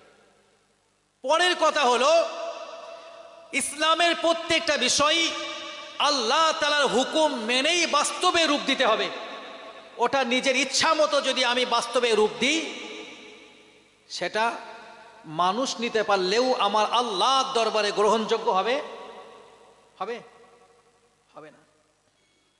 এই পৃথিবীতে খুব খেয়ানাতকার একটা দল আছে, যাদেরকে আমরা বলি শিয়া সম্প্রদায়। আমি তাদের নামাজ পড়া দেখেছি। তারা এই জমিনে সিজদা করে না, মাটিতে সিজদা করে না, সরাসরি কাঠের উপরে তারা সিজদা করে। আমার মসজিদে আমি মাগরিবের নামাজ আদায় করে দেখছি, একজন নামাজ পড়ছেন, তিনি আমার পরিচিত, কিন্তু তিনি শিয়া। তো নামাজ পড়ছেন, দেখলাম যে একটা গাছের পাতা, আমার মনে নেই আম গাছ কি কাঁঠাল গাছের পাতা একটা হবে, যাক একটা গাছের পাতা। এখন আম গাছ বললে যদি কাঁঠাল গাছের পাতা হয়, আবার কাঁঠাল গাছ বলে যদি আম গাছের পাতা হয়, অতএব ও ঝামেলায় যাওয়ার দরকার নেই, গাছের পাতা, তা যে কোনো গাছের পাতা হতে পারে। তো পাতা রেখে তার উপরে সিজদা করছে। আমি, আমাদের দিকে একটা বাজার আছে না, বাগজোলা বাজার, অনেকে তো শুনেছেন। বাগজোলা বাজারে একজন শিয়া মানুষকে আমি তার দোকানে নামাজ পড়তে দেখেছি, একটা চৌকো কাঠের টুকরা, তার উপরে সিজদা দিতে। আচ্ছা, কাউকে যদি কাঠের উপরে সিজদা দিতে দেখি, কাউকে যদি গাছের পাতার উপরে সিজদা দিতে দেখি, মন তো চাই যে বিষয়টা একটু জানতে হবে। তো একটু জানার চেষ্টা করলাম। জানার চেষ্টা করার পরে যে উত্তরটা আসছে, ওই উত্তরটাও আমাদেরও মুখে মুখে আছে। কি? ইবলিস, শয়তান গোটা পৃথিবীতে সিজদা দিয়েছে। এরকম কথা আপনাদের কাছে শোনা আছে না নেই? আছে তো? এদের বক্তব্য হলো, এই যে ইবলিস গোটা পৃথিবীতে সিজদা দিয়েছে, অতএব সে তো এখন পাপিষ্ঠ, সে তো যুগ যুগ ধরে আল্লাহ তাআলার কাছে লানত প্রাপ্ত। ইবলিস শয়তানের তওবা আল্লাহর দরবারে গ্রহণযোগ্য হবে না। হবে? সে মানুষের জন্য প্রকাশ্য শত্রু। সুতরাং ওই সারা যুগ যুগ ধরে লানত প্রাপ্ত আল্লাহ যার কাছ থেকে তার তওবা করার অধিকার কিনে নিয়েছে, আমার আল্লাহ যাকে বিতাড়িত করে দিয়েছেন, ওই ইবলিস যে গোটা পৃথিবীতে সিজদা দিয়েছে, আর পৃথিবীতে সিজদা দেওয়া জায়গা নেই। যে জায়গায় এত বড় শয়তান সিজদা দিয়েছে, সরাসরি ওই জায়গাকে আর কপাল ঠেকানো যায়? আচ্ছা, যুক্তি কত সুন্দর দেখেছেন? নাউজুবিল্লাহ। সেই জন্য তারা গাছের পাতায় বা কাঠের উপরে সিজদা দিচ্ছে। আচ্ছা, আমাদের বিশ্বাস কি? বান্দা যখন জমিনে মাথা ঠেকায়, হতে পারে বিছানার উপরে, হতে পারে নামাজ পাটির উপরে, হতে পারে মসজিদে মার্বেলের উপরে, হতে পারে যে কোনোভাবে মাঠে কাজ করছেন তোয়ালির উপরে, গামছার উপরে, কিন্তু বান্দার কপালটা পড়ে আল্লাহ তাআলার কুদরতি পায়ের উপরে। একটু খুশি হয়ে সুবহানাল্লাহ বলুন। বান্দা যেখানেই সিজদা দিক না কেন, বান্দার কপালটা পড়বে আল্লাহ তাআলার কুদরতি পায়ের উপরে। একটু খুশি হয়ে সুবহানাল্লাহ বলুন। এখন তার এখান থেকে বোঝা গেল যে ইবলিস গোটা পৃথিবীতে সিজদা দিয়েছে। আচ্ছা, পৃথিবী জুড়ে যদি তার এত সিজদা পড়ে, সিজদার সংখ্যা কম না বেশি? তাহলে যে ইবলিস গোটা পৃথিবী জুড়ে সিজদা দিল, আর ওই ইবলিস একটা মাত্র সিজদা করিনি। কটা? একটা। আমার আল্লাহ যখন বললেন উসজুদু লি আদম, তোমরা আদমকে সিজদা করো, ফাসাজাদু, সবাই সিজদা করলো, ইল্লা ইবলিসা, সিজদা করেনি কে? ইবলিস। আমার আল্লাহ বললেন ইবলিস, আমি আল্লাহ যখন সিজদা করতে বলেছি সবাই সিজদা করলো, তুই কেন সিজদা করলি না? ইবলিস উত্তর কি দিল? আনা খায়রুম মিনহু, আল্লাহ আমি তো তার চাইতে ভালো, আমি আদমের চাইতে শ্রেষ্ঠ। খলাকতানি মিন নারি ওয়া খলাকতাহু মিন তিন, আল্লাহ আপনি আমাকে আগুন দিয়ে বানিয়েছেন আর আদমকে বানিয়েছেন মাটি দিয়ে। মাটির ধর্ম নিচে নামা, আগুনের ধর্ম উপরে ওঠা। অতএব আমি বড় হয়ে ছোটর কাছে মাথা নত করব না। নাউজুবিল্লাহ একটু বলা যাবে? যুক্তি খাড়া করলো ইবলিস, গোটা পৃথিবী জুড়ে সিজদা দিল আর সিজদা অস্বীকার করলো কটা? একটা। এই যে পৃথিবী জুড়ে সিজদা দিল আল্লাহর হুকুম মেনে নয়, আত্মা তৃপ্তির জন্য, রবকে খুশি করার জন্য এত সিজদা দিল, কিন্তু যখন হুকুম মেনে সিজদা দেওয়ার দরকার ছিল ওই জায়গাতে সে অহংকার দেখালো। কি করলো? যেখানে হুকুম মেনে সিজদা দেওয়ার দরকার সেখানে সে দেখালো অহংকার। আর আমার আল্লাহ হুকুম মেনে সিজদা দেওয়াটাকেই কবুল করেন, হুকুমের বাইরের কোনো সিজদা আমার আল্লাহ কবুল করেন না। বোঝা গেল? ইবলিসের এত সিজদা বাঁচাতে পারলো না তার আল্লাহর হুকুমের অস্বীকার করার জন্য একটা সিজদাকে। পেরেছে? তাহলে সিজদা হবে আল্লাহর হুকুম মেনে, দিন শরিয়াত পালন হবে আল্লাহর হুকুম মেনে। আপনার ইচ্ছা মতো যদি দিন শরিয়াত পালন করেন ওটা আল্লাহর দরবারে অ্যাকসেপ্টেড নয়, ওটা আল্লাহর দরবারে গ্রহণযোগ্য নয়। ভাই, মানুষ ফজরের সময় বেশি ব্যস্ত থাকে না জোহরের সময়? স্বাভাবিক সারাদিন কাজ কারবার করে ঘরে ফেরেন, গোসল করতে হবে, খাওয়া দাওয়া করতে হবে, আবার সময় মতো কাজে বার হতে হবে। জোহরের সময় নামাজ কত রাকাত? আর ফজরের সময় 4 রাকাত। এখন আপনি যদি মনে করেন ফজরের সময় ওয়েদারও ঠান্ডা, সময় একটু হাতে আসে বেশি, সূর্য না উঠলে তো কাজে যাব না, তা অনেক সময় আছে, যখন এই ফজরের সময় আমি 12 রাকাতটা জোহরেরটা পড়ে নেব, আর জোহরের সময় আমার জন্য সময় কম, সময়ের মূল্য অনেক বেশি, সময় ঠিক পেয়ে উঠি না, তো ওই ফজরের 4 রাকাতটা ওই জোহরের সময় পড়ব। হবে? প্রতিদিন মাগরিবে নামাজ 3 রাকাত করে ফরজ আদায় করছি, আজকে আমার হাতে একটু সময় আছে, সন্ধ্যার পরে আর কোনো কাজ নেই, তো মাগরিবের নামাজটা 3 রাকাতের জায়গায় যদি 4 রাকাত পড়ি, ইচ্ছাকৃত বলে নামাজ হবে না, ভুল করে পড়লে সেজদা দেওয়া লাগবে নাকি? ইচ্ছাকৃত পড়লে নামাজ হবেই না, ভুল হয়ে গেলে সেজদা দিলে চলবে। এখন এটা দ্বারা কি বোঝায়? আপনার ইচ্ছা মতো মন মতো ধর্ম পালন সাজাবেন ওটা নয়, আল্লাহর হুকুম যেভাবে ওইভাবেই আমাকে বাস্তবে রূপ দেওয়া লাগবে। তবে যে বিষয়টা পরিষ্কার করে নিতে হবে, আমার আল্লাহ তাআলার কাছে সেই ইবাদত বন্দেগী উপাসনা আরাধনাগুলো গ্রহণযোগ্য যেগুলোর ভিতরে থাকবে নিরহংকার। আল্লাহ কবুল করুন আমাদের প্রত্যেকের জন্য, বলুন আমিন। আমরা আমাদের কোনো কাজে, কোনো ব্যাপারে, উপাসনা আরাধনা ইবাদত বন্দেগী, আমার আখলাক, কোনো কিছু নিয়ে আমরা অহংকার দেখাতে পারবো না। অহংকার সাজে একমাত্র আমার আল্লাহর জন্য। যদি কোনো বান্দা অহংকার দেখায় তাহলে যেন আল্লাহর সম্মানের চাদরটা ধরে টানা হয়, কারণ অহংকার সাজে একমাত্র আমার আল্লাহর জন্য। সুবহানাল্লাহ বলুন। আমার আল্লাহ বললেন আল্লাহ কুল হুয়াল্লাহু আহাদ আল্লাহুস সামাদ। আয় আমার নবী আপনি বলুন আমার আল্লাহ হলেন এক, আল্লাহুস সামাদ, আমার আল্লাহ কারো মুখাপেক্ষী নন। সুবহানাল্লাহ বলুন, একটু খুশি হয়ে বলুন, আমার আল্লাহ কারো মুখাপেক্ষী, আমার আল্লাহ কারো মুখাপেক্ষী নন। সুতরাং অহংকার যদি সাজে আমার আল্লাহর জন্য সাজে, অহংকার যদি কেউ করে তিনি একমাত্র আমার আল্লাহ করবেন। স্রষ্টা অহংকার করতে পারে, কিন্তু সৃষ্টির জন্য কখনোই অহংকার চলবে না। আমরা তো আবুদুন একজন বান্দা, তার বহু বচন ইবাদুন অনেক বান্দা। সূরা ফুরকান আল্লাহ বললেন ও ইবাদুর রহমানিল্লাযীনা ইয়ামশুনা আলাল আরদি হাওনা, আল্লাহ তাআলা রহমতের বান্দা তারা যারা এই জমিনে নম্রতার সঙ্গে চলাফেরা করে। সুবহানাল্লাহ বলুন। যাদের চলার ভিতরে অহংকার নেই, যাদের চলার ভিতরে কোনো হটকারিতা নেই, যাদের চলার ভিতরে কাউকে ঠকানো নেই, যাদের চলার ভিতরে কারো ব্যাপারে শত্রুতা লালন করার বিষয়ে কোনো কিছুই নেই, এক কথায় যারা নম্রভাবে দুনিয়াতে চলাচল করবে, তার চলার জন্য, তার কথাবার্তার জন্য, তার কাজ কারবারের জন্য কারো মনে কোনো প্রকার আঘাত সৃষ্টি করবে না। এটাই প্রকৃতি ইবাদুর রহমান, যে পৃথিবীতে চলবে কিভাবে? নম্রতার সঙ্গে। তার আখলাকটা তৈরি হবে, রসুলের কাছ থেকে তাকে আখলাক তৈরি করে নিতে হবে। সর্বোত্তম চরিত্রবানকে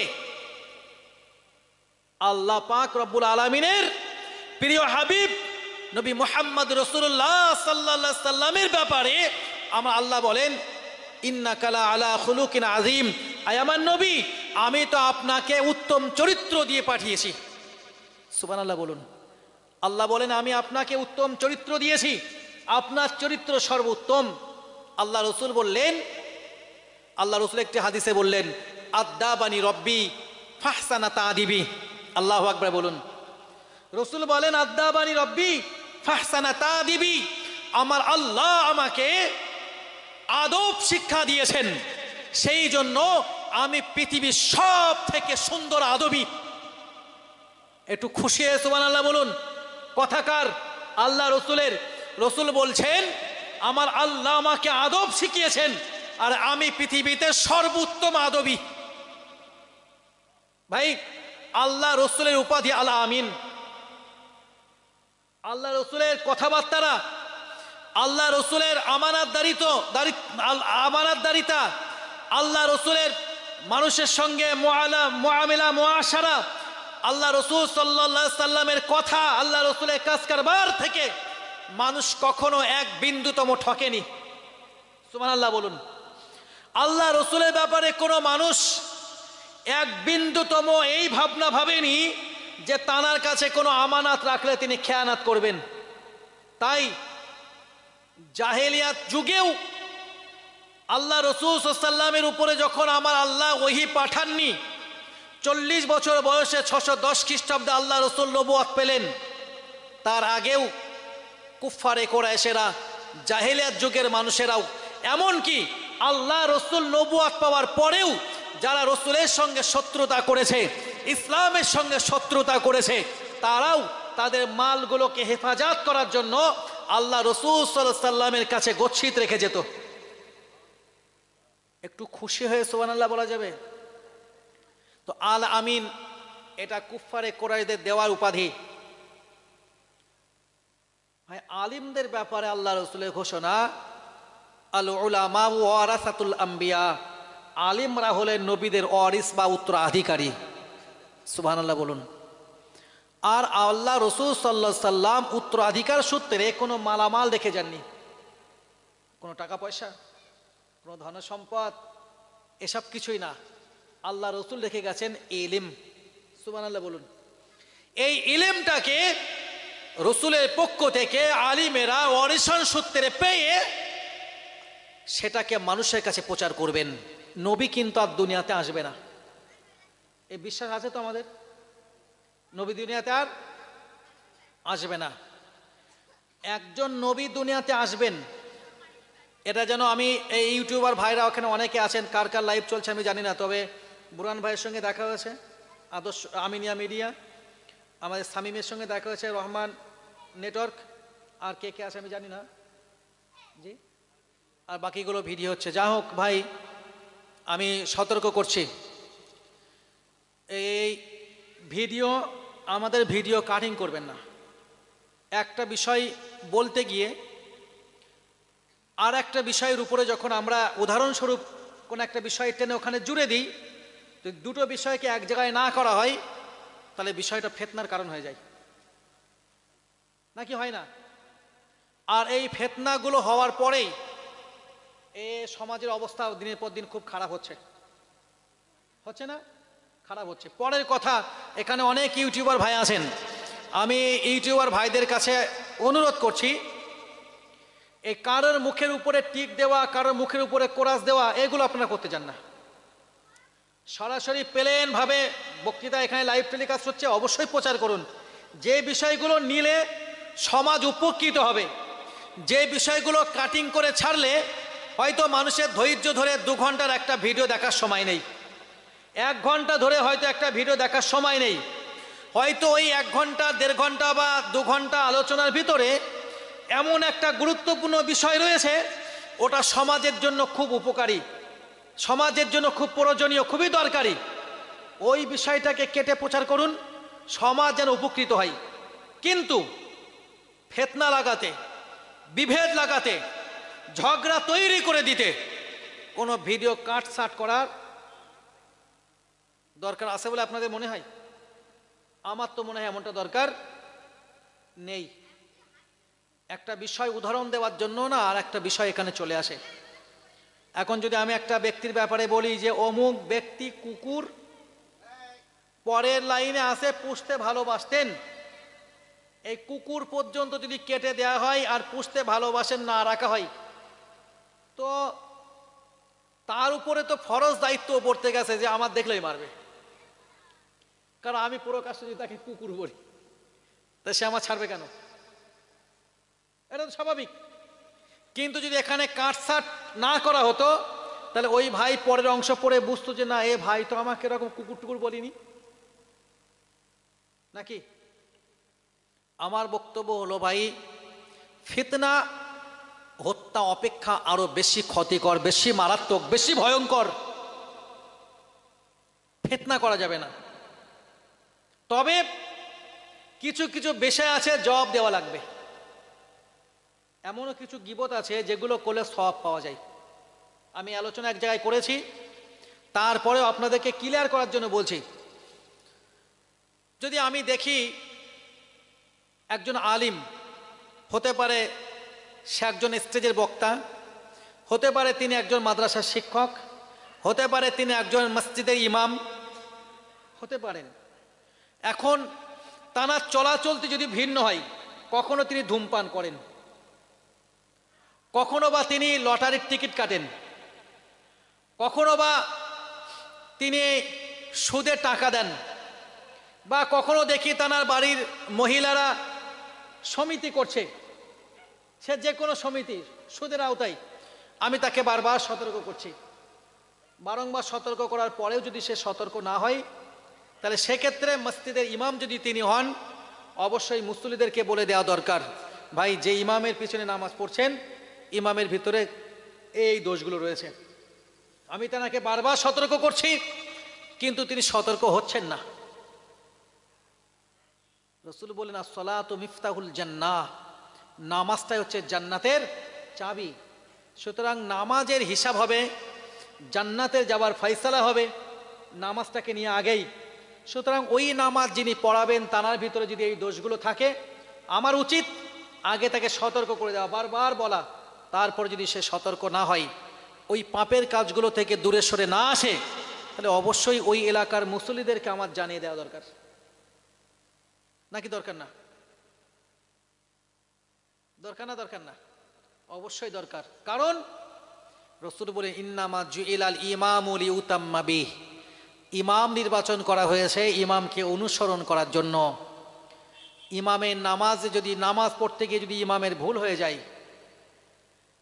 ইমামের ভুল মানে সবারই ভুল, ইমাম সেজদা দেবে, আর ইমামের ভুল হয়ে গেছে কেরাত পড়তে গিয়ে, ইমামের ভুল হয়ে গেছে সূরা পড়তে গিয়ে, তাই ইমামের ভুলের জন্য ইমাম সেজদা দেবে, আমরা চুপচাপ যেভাবে আছি ওইভাবে বসে থাকবো।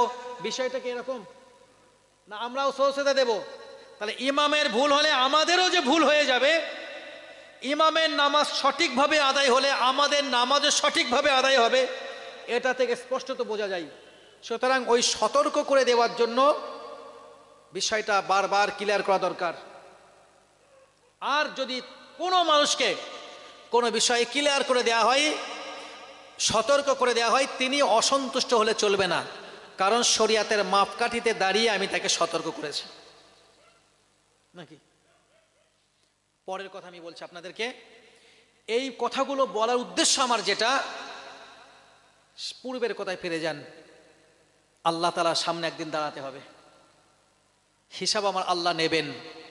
এই দুনিয়াতে প্রধানমন্ত্রীর সঙ্গে যদি আমার দেখা হয়, যদি একটা বড় অনুষ্ঠান হয় কোন একটা জায়গাতে, সেখানে আমার দেশের প্রধানমন্ত্রী তিনি যদি আমন্ত্রিত থাকেন আর আমি যদি সেখানে আমন্ত্রিত থাকি, দুজনকে যদি পাশাপাশি বসানোর জায়গা করা হয়, আমার দেশের প্রধানমন্ত্রী, যদিও আমি তাকে প্রধানমন্ত্রী রূপে বিশ্বাস করি, কিন্তু আমার ধর্মের উপরে, আমার দ্বীনের উপরে যেভাবে আঘাত করে, আমি তার মতের সঙ্গে কোনোদিন একমত না।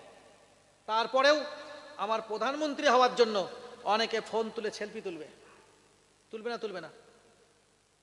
আমার রাজ্যের মুখ্যমন্ত্রী যদি কোনো একটা অনুষ্ঠানে আসেন, এখন অনেক যুবক আছেন, মুসলিম ঘরের যুবক, যদিও হতে পারেন তিনি আমাদের একজন অভিভাবিকা, এই রাজ্যের মুখ্যমন্ত্রী তিনি, তারপরেও আমি কিন্তু তানার জন্য পরপুরুষ, আমি তানার কাছে যেতে পারবো না। তানার কাছে গিয়ে তারপরে অনেকে সেলফি তোলা আসে না? নেই? ভোটে একটু দাঁড়িয়েছে তো পাশে মুখ্যমন্ত্রীর ছবি আর তার পাশে প্রার্থীর ছবি একসঙ্গে আসে না? নেই?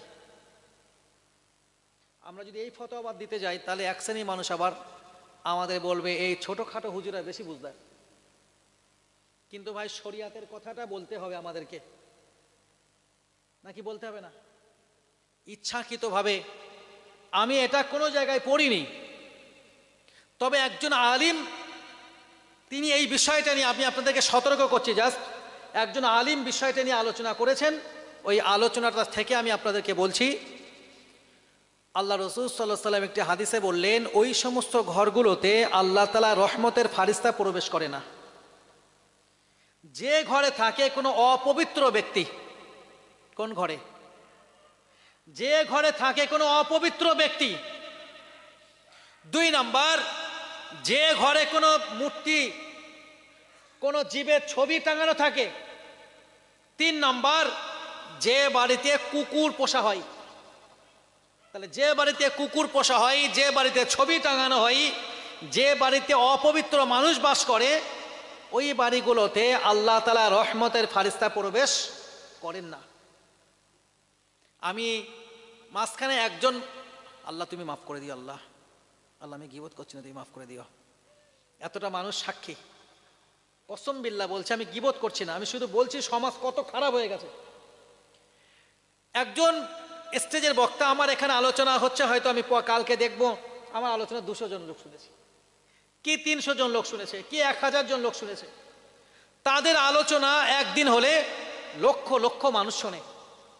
এমন একজন বড় বক্তা যার নামের আগে মুফতি লেখা আছে, এখন তানার বাড়িতে কিছু সাংবাদিক গেছেন, ওই হুজুরের বাড়ির কেমন, তিনি কেমন জায়গায় থাকেন, কেমন জায়গায় বসেন, মেহমানরা আসলে কোথায় বসান, ইত্যাদিগুলো ঘুরিয়ে ঘুরে দেখছেন।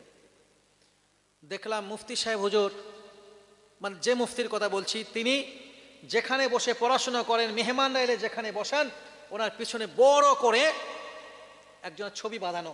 আমি ধারণা করলাম হয় ওনার বাবার ছবি হবে, নতুবা ওনার কোন ওস্তাদের ছবি হবে। ইসলাম বলছে এটা হারাম। দাদা পীর সাহেব রহমাতুল্লাহ আলাইহের 5 জন সন্তানের ভিতরে একজন সন্তানের ব্যাপারে আমরা জানি, তাকে বলা হতো মুফতি আজম। কে তিনি? মেজলা হুজুর পীর কেবলা রহমাতুল্লাহ আলাইহে। তো মেজি হুজুর পীর কেবলা রহমাতুল্লাহ আলাইহে, আমি কিন্তু এটা হুজুরের কোনো বইয়ে পড়িনি, একজন আলেমের কাছ থেকে শুনে বলছি, তবে এটা আমাদের জন্য প্রয়োজনীয়, ওই জন্যই বলছি। মেজলা হুজুর রহমাতুল্লাহ আলাইহি বলেছেন, বাবা ছবি তোলা হারাম। কথাটা ভালো করে মনে রাখেন আগে, ছবি তোলা হারাম। ছবি তোলা কি? হারাম। ফতোয়ার কেতাবে একটা লাইন আছে, আয-যারুরাতু তাবিহুল মাহজুরাত। কঠিন পরিস্থিতিতে অত্যন্ত জরুরত ভিত্তিতে অবৈধ বিষয়টাও বৈধ করা হয়। উপায় নেই এমন পরিস্থিতিতে। তো সেই জায়গায় দাঁড়িয়ে মেজলা হুজুর রহমাতুল্লাহ আলাইহি বলেছিলেন, বাবা ছবি তোলা হারাম, কিন্তু আমরা যে দেশে বসবাস করছি এই দেশে নাগরিকত্ব প্রমাণ করার জন্য আমার পাসপোর্টে, আমার ভোটার আইডি কার্ডে ছবি দিতে হচ্ছে। কি করা হচ্ছে? ছবি দিতে হচ্ছে। ভারতবর্ষের একজন নাগরিক হিসাবে ওই ছবিটা দেওয়া সরকার অবধারিত করেছে, জরুরি করেছে, দিতেই হবে। আজকে আমি আধার কার্ড করব, কিন্তু আমার ছবি ওখানে থাকবে না। আমি ভোটার আই কার্ড করব, আমার ছবি ওখানে থাকবে না। আমি পাসপোর্ট করব, আমার ছবি ওখানে থাকবে না। এটা চলবে?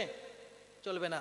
মেজর হুজুর রহমাতুল্লাহ আলাইহি বললেন, বাবা এরকম পরিস্থিতিতে তোমরা ফটো তোলো, তবে দুটো ছবি এক জায়গায় করে তুলনা করলে ছবি শুধুমাত্র তুলবে জরুরাতের জন্য, প্রয়োজনের জন্য, উপায় নেই তাই মাপ চাইবে আল্লাহর কাছে, আল্লাহ আমার উপায় নেই, ওই জন্যই আমি এই পদ্ধতিটা অবলম্বন করছি।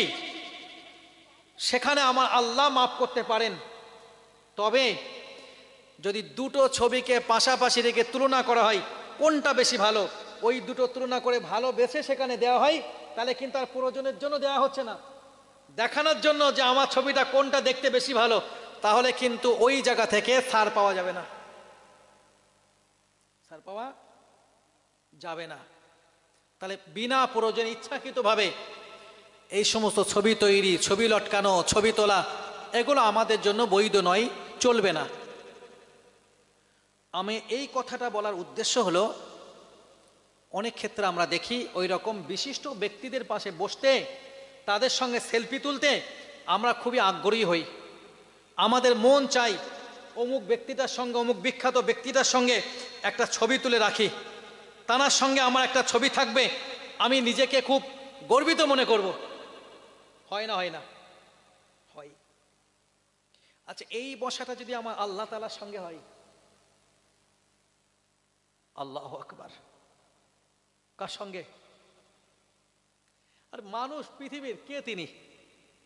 নবী ছাড়া অন্য যে কোনো মানুষের কথা ছেড়ে দিলাম, পৃথিবীর অন্য মানুষ আর নবী এখানে তুলনা করেন, যদি আমার ওই বসাটা পৃথিবীর কোনো নেতার সঙ্গে নয়, পৃথিবীর কোনো মন্ত্রীর সঙ্গে নয়, পৃথিবীর কোনো রাজা বাদশার সঙ্গে নয়, যদি আমার বসাটা আল্লাহ তাআলার কোনো নবীর আসরে বসা হতো, কত সুন্দর হতো, অনেক সুন্দর হতো।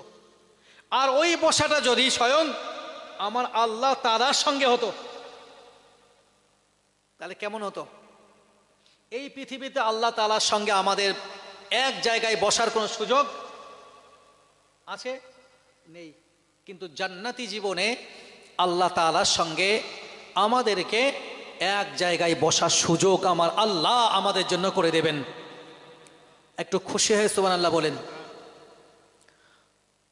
হযরত সাঈদ ইবনে মুসাইব রাদিয়াল্লাহু তাআলা আনহু তিনি বলেন, এক তারিখে আমি হযরতে আবু হুরায়রা রাদিয়াল্লাহু তাআলা আনহুর সঙ্গে সাক্ষাৎ করলাম। কার সঙ্গে? হযরত আবু হুরায়রা রাদিয়াল্লাহু তাআলা আনহুর সঙ্গে। আল্লাহ নবীর প্রাণ প্রিয় সাহাবা হযরতে আবু হুরায়রা রাদিয়াল্লাহু তাআলা আনহু সাঈদ ইবনে মুসাইবকে বললেন, ও সাঈদ ইবনে মুসাইব, আমি রব্বুল আলামিন আল্লাহ তাআলার কাছে দোয়া করছি, আমার আল্লাহ পাক আল্লাহ তাআলা তোমাকে আর আমাকে যেন জান্নাতের বাজারে একত্রিত করে দেন। সুবহানাল্লাহ বলেন।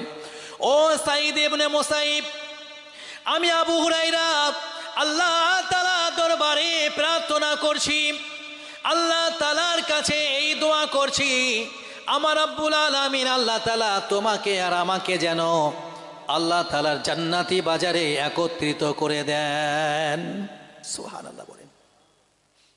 আমি হাদিসটা হুবহু নকল করে আপনাদেরকে শোনাতে পারছি না, অনেক বড় হাদিস, এর ভিতর থেকে মূল কিছু অংশ আমি আপনাদেরকে শোনাবো। তো আবু হুরায়রা রাদিয়াল্লাহু তাআলা আনহু যখন সাঈদ ইবনে মুসাইবকে এই কথাটি বললেন, সঙ্গে সঙ্গেই তিনি বললেন, আয় আল্লাহর নবীর সাহাবী, আমার ভাই আবু হুরায়রা রাদিয়াল্লাহু তাআলা আনহু, জান্নাতে কি এমন কোনো বাজার আছে? সুবহানাল্লাহ বলেন।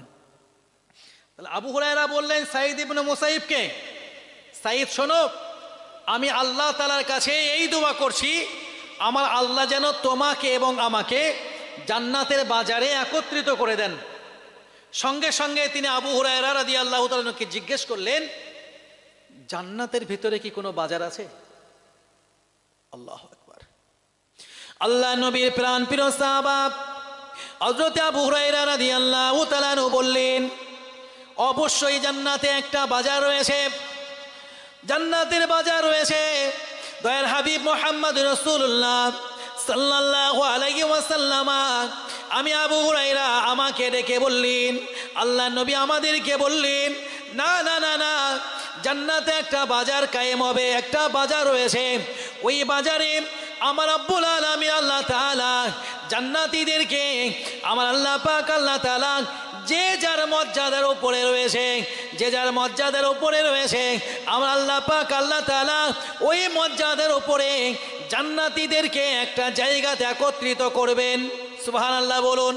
জান্নাতীদের জন্য আমার রব্বুল আলামিন আল্লাহ তাআলা যত বুস্তান বানিয়েছেন, যত বাগিচা বানিয়েছেন, জান্নাতীদেরকে আমার রব্বুল আলামিন আল্লাহ তাআলা জান্নাতীদের জন্য তৈরি করা ওই বাগানগুলোর, জান্নাতীদের তৈরি করা ওই বাগিচাগুলোর ভিতর থেকে একটা বাগিচাতে আমার রব্বুল আলামিন আল্লাহ তাআলা জান্নাতীদেরকে একত্রিত করবেন।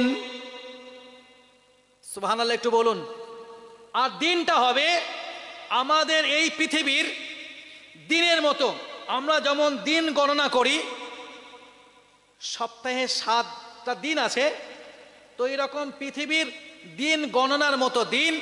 আর পৃথিবীতে যেমন আমাদের দিনের একটা সময় আছে, রবিবার সূর্য উদয় হলো, সূর্য আবার অস্ত গেল, সোমবারে আবার সূর্য উদয় হলো, এর মাঝখান দিয়ে 24 ঘন্টা চলে গেল, মানে একটা দিন চলে গেল।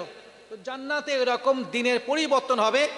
আর এই দিনের পরিবর্তনের ভিতর দিয়ে যেদিন জুমার দিন আসবে, শুক্রবারের দিন আসবে, ওই দিনে আমার আল্লাহ জান্নাতীদের জন্য যে বাগিচা বানিয়েছেন, শান্তির জায়গা বানিয়েছেন, একটা শান্তির জায়গায় আমার আল্লাহ তাআলা জান্নাতীদেরকে নিয়ে বসবেন।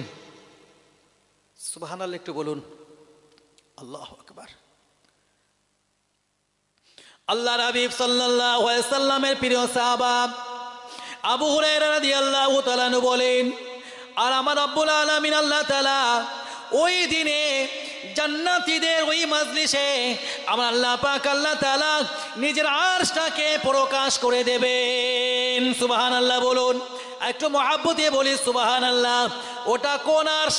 যে আরশের ব্যাপারে বলা হলো, কোন আহাদুম মিনাস সাবআ, তোমরা 7 জনের ভিতরে একজন হয়ে যাও, 7 শ্রেণীর ভিতর থেকে এক শ্রেণী হয়ে যাও, যাদের জন্য ময়দানে মাশারে আমরা আল্লাহ পাক আল্লাহ তাআলা বিচারকের আসনে যখন বসে যাবেন, আমরা আল্লাহ তাআলা যখন বিচার করবেন, না না না না, ওই সময় সূর্য চলে আসবে মানুষের কাছাকাছি, মানুষ একেবারে সূর্যের উত্তাপে অতিষ্ঠ হয়ে পড়বে, কারো গায়ের ঘামে তাদের পায়ের গোছ পর্যন্ত ডুবে যাবে, কারো গায়ের ঘামে তাদের হাঁটু পর্যন্ত ডুবে যাবে, কারো গায়ের ঘামে তাদের কোমর পর্যন্ত ডুবে যাবে, কারো বা গায়ের ঘামে বুক পর্যন্ত ডুবে যাবে, কারো বা গলা পর্যন্ত পানি উঠে যাবে, নাকের ডগা পর্যন্ত পানি উঠে যাবে, গায়ের ঘামে মানুষ হাবুডুবু পর্যন্ত খেতে থাকবে। না না না না, ওই ময়দানে মাশারে আমার রব্বুল আলামিন আল্লাহ তাআলা যখন বিচারকের আসনে বসবেন, আমার আল্লাহ মিজান স্থাপন করবেন, সূর্য যখন একেবারে কাছাকাছি চলে আসবে, আল্লাহ তাআলার আরশের ছায়া ব্যতীত আর কোনো ছায়া যেখানে থাকবে না।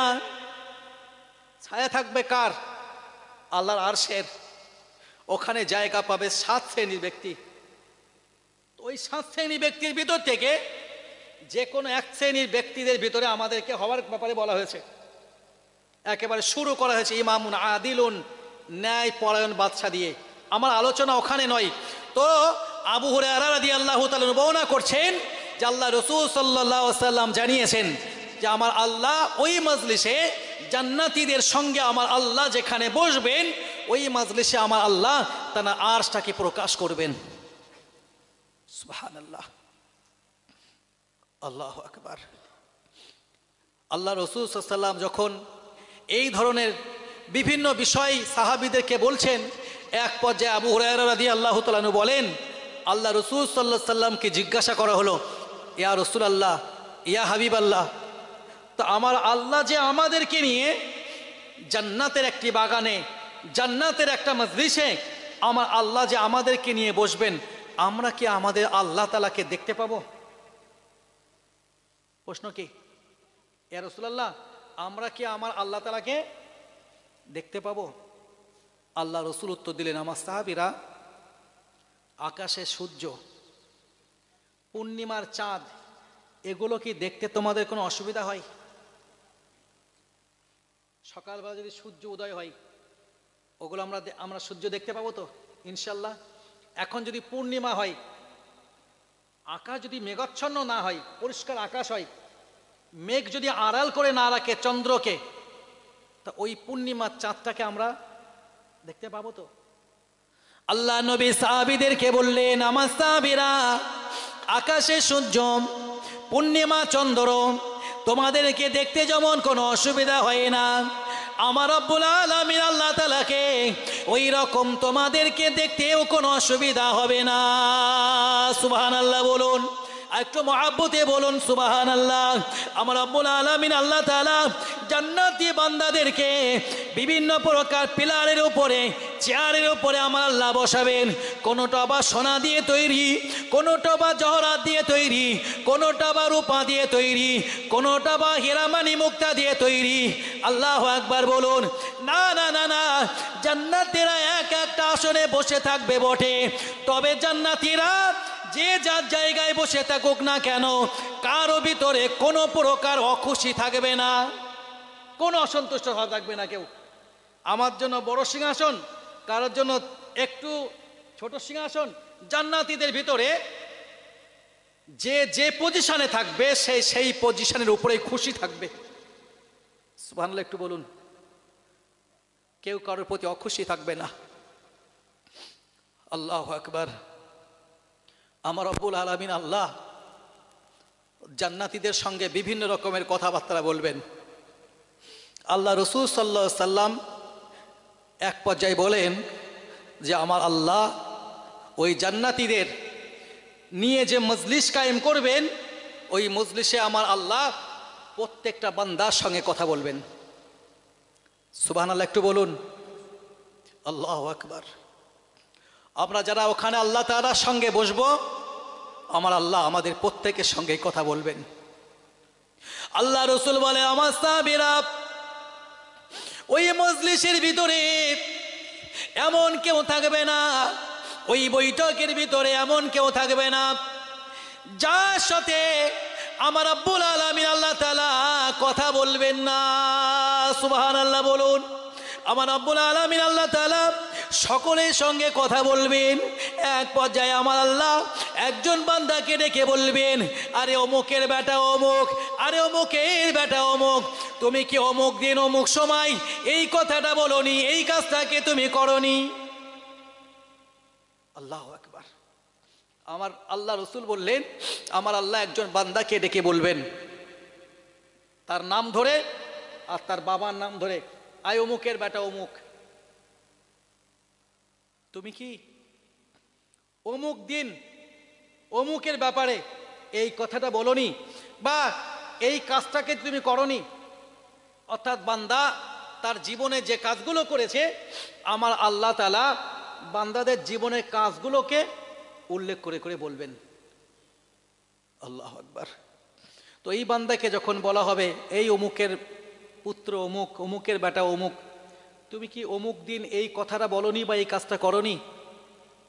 বান্দা তখন বলবেন, আল্লাহ আপনি কি আমার ওই অপরাধটা ক্ষমা করে দেননি? সুবহানাল্লাহ একটু বলুন। বান্দা কি বলবেন? আল্লাহ আপনি কি আমার ওই অপরাধটা ক্ষমা করে দেননি?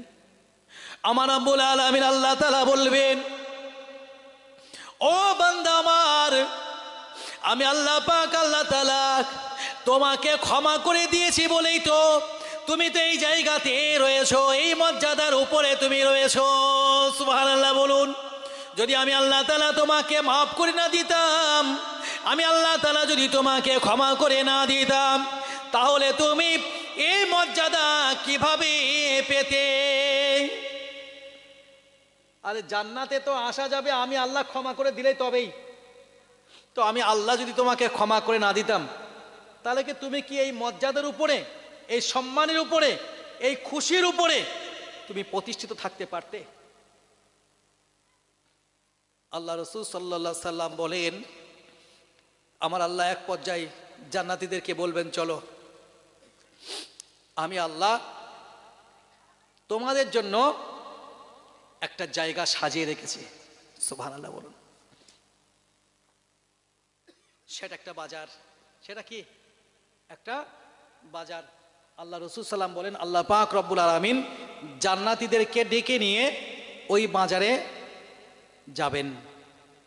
আর তার আগেই আল্লাহ তাআলা রহমতের ফারিস্তারা ওই বাজারটাকে খুব সুন্দর করে সাজিয়ে পসার দিয়ে বসে আছে। সুবহানাল্লাহ, সুবহানাল্লাহি ওয়া বিহামদিহি, সুবহানাল্লাহিল আযীম। এই কি, এই জায়গার নাম কি? এই দক্ষিণ দিয়ারায় বসে থাকলে এই আলোচনার মজা পাওয়া যাবে না। চোখ বন্ধ করে ভাবতে হবে যে না, জান্নাতের ওই পরিবেশে আছি। কথা যা হচ্ছে আল্লাহর সঙ্গে, মজলিসে বসে আছি রবের সঙ্গে, আল্লাহ ডেকে নিয়ে যাচ্ছেন। আল্লাহু আকবার। আল্লাহ রাসূল সাল্লাল্লাহু আলাইহি সাল্লাম বলেন, আমার আল্লাহ তাআলা বাজারে যখন নিয়ে যাবেন, বান্দাদেরকে যখন এই বাজারে যাইতে বলবেন, না না না না, ওই বাজারটা তো পসার বসে রয়েছেন আল্লাহ তাআলার রহমতের ফারিস্তারা। সুবহানাল্লাহ বলুন। আর ওই বাজারটাকে এত সুন্দরভাবে পসার বসানো রয়েছে, ওই বান্দা ওই বাজারটাকে এত সুন্দর করে সাজানো রয়েছে, সেখানে এত সুন্দর সুন্দর জিনিস রয়েছে যা কোনো চোখ কোনোদিন দেখেনি, কোনো কান কোনোদিন শোনেনি, কোনো হৃদয় কোনোদিন ওই বিষয়টাকে নিয়ে কল্পনা করেনি। জান্নাতীরা ওখানে যেটা চাইবে সেটাই নিতে পারবে। তবে ওই জায়গার পরিবেশটা হবে জান্নাতীরা পরস্পরের সঙ্গে সাক্ষাৎ করে খুশি প্রকাশ করবে। সুবহানাল্লাহ বলুন। জান্নাতীরা কি করবে? পরস্পরের সঙ্গে সাক্ষাৎ করবে।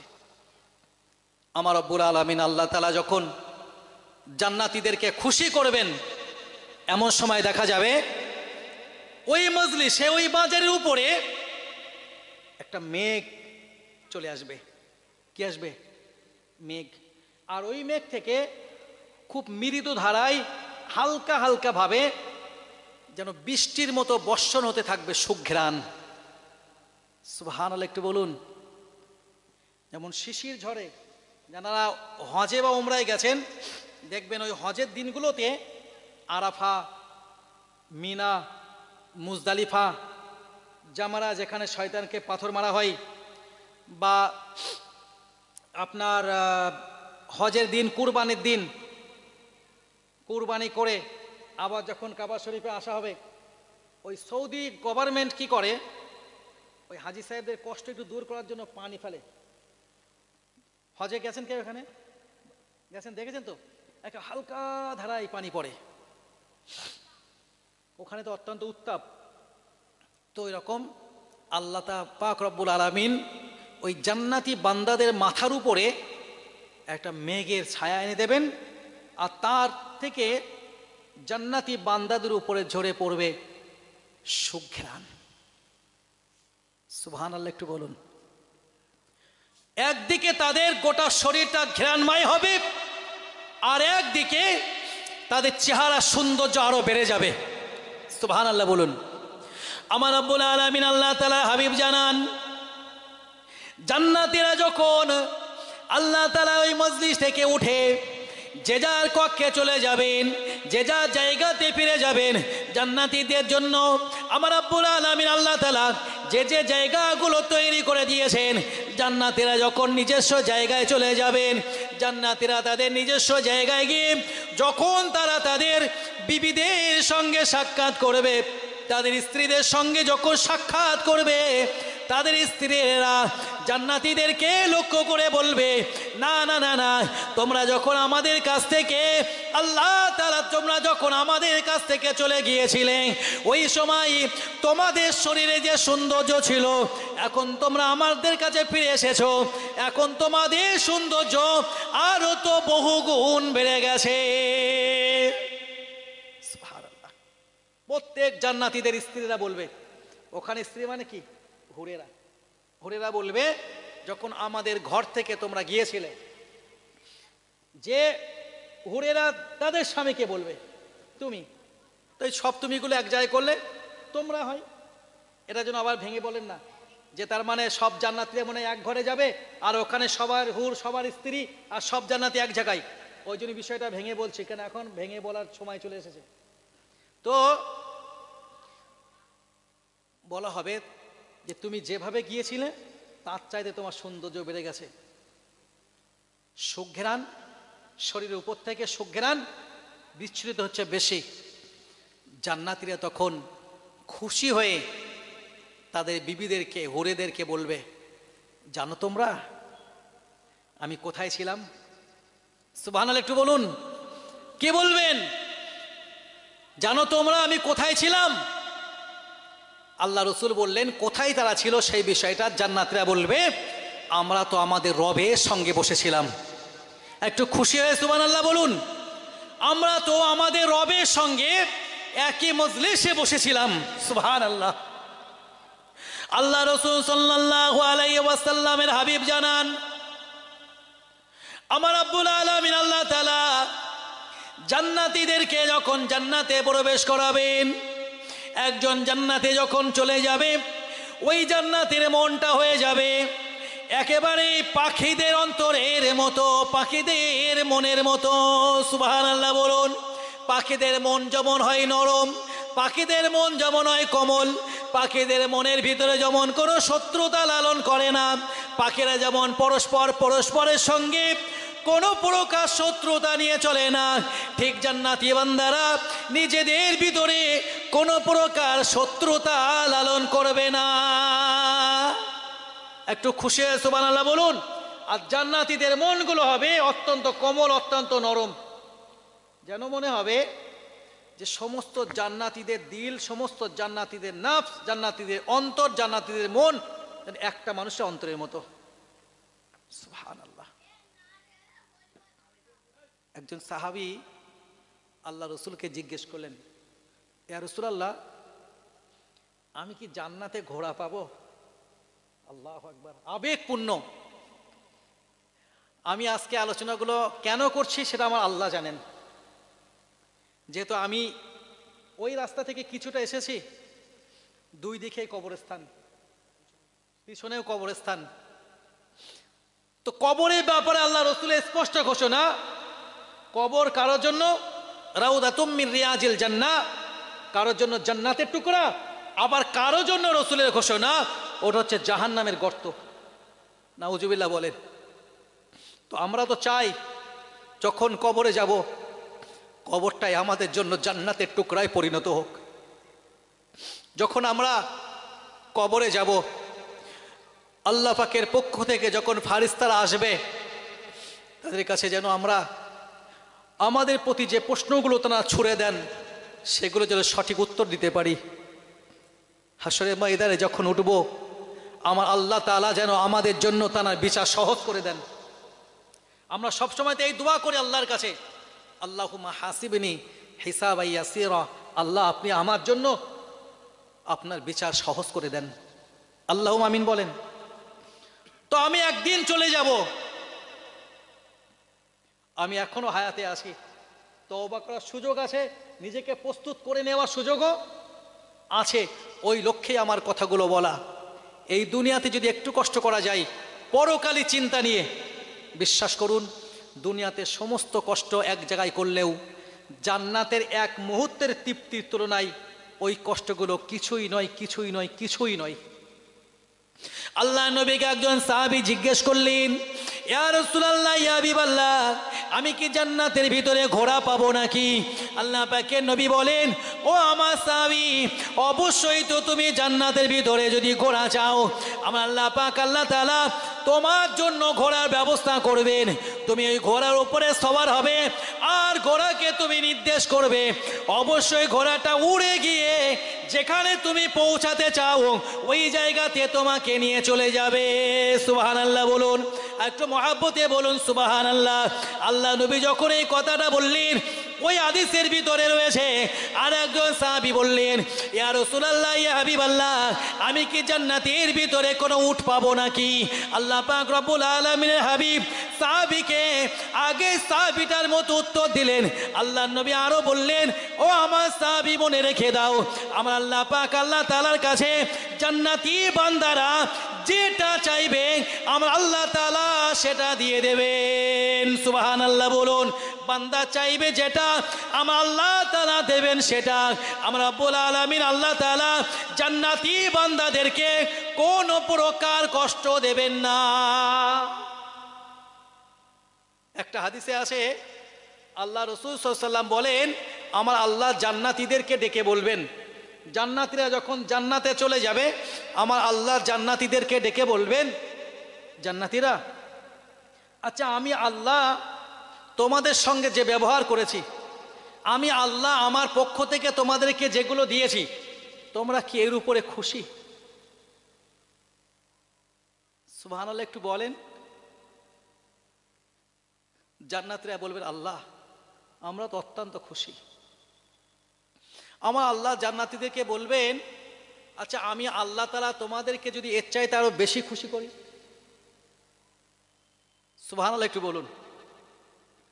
জান্নাতীরা বলবেন, রব্বুল আলামিন আপনি তো আমাদের জন্য ওয়াদা করেছিলেন আপনার জান্নাতের, আল্লাহ আপনি আমাদের জান্নাত দিয়েছেন, জান্নাতের সমস্ত নিয়ামত আমাদের জন্য ভরপুর করে দিয়েছেন, আমাদের কোনো দুঃখ যন্ত্রণা কিছুই নেই, আল্লাহ আপনি আমাদেরকে আরো খুশি করবেন।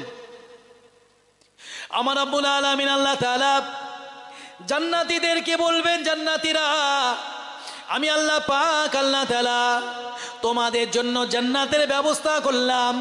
আমি রব্বুল আলামিন আল্লাহ তাআলা জান্নাতের ভিতরে বিভিন্ন প্রকার নিয়ামত দ্বারা ভরে দিয়েছি।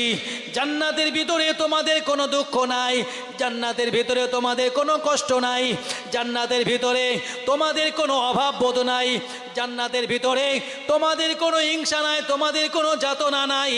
না না না না, আমি আল্লাহ পাক আল্লাহ তাআলা এই জান্নাতের ভিতরে তোমাদের জন্য অত্যন্ত সুখ আর স্বাচ্ছন্দ্য ভরে রেখে দিয়েছি।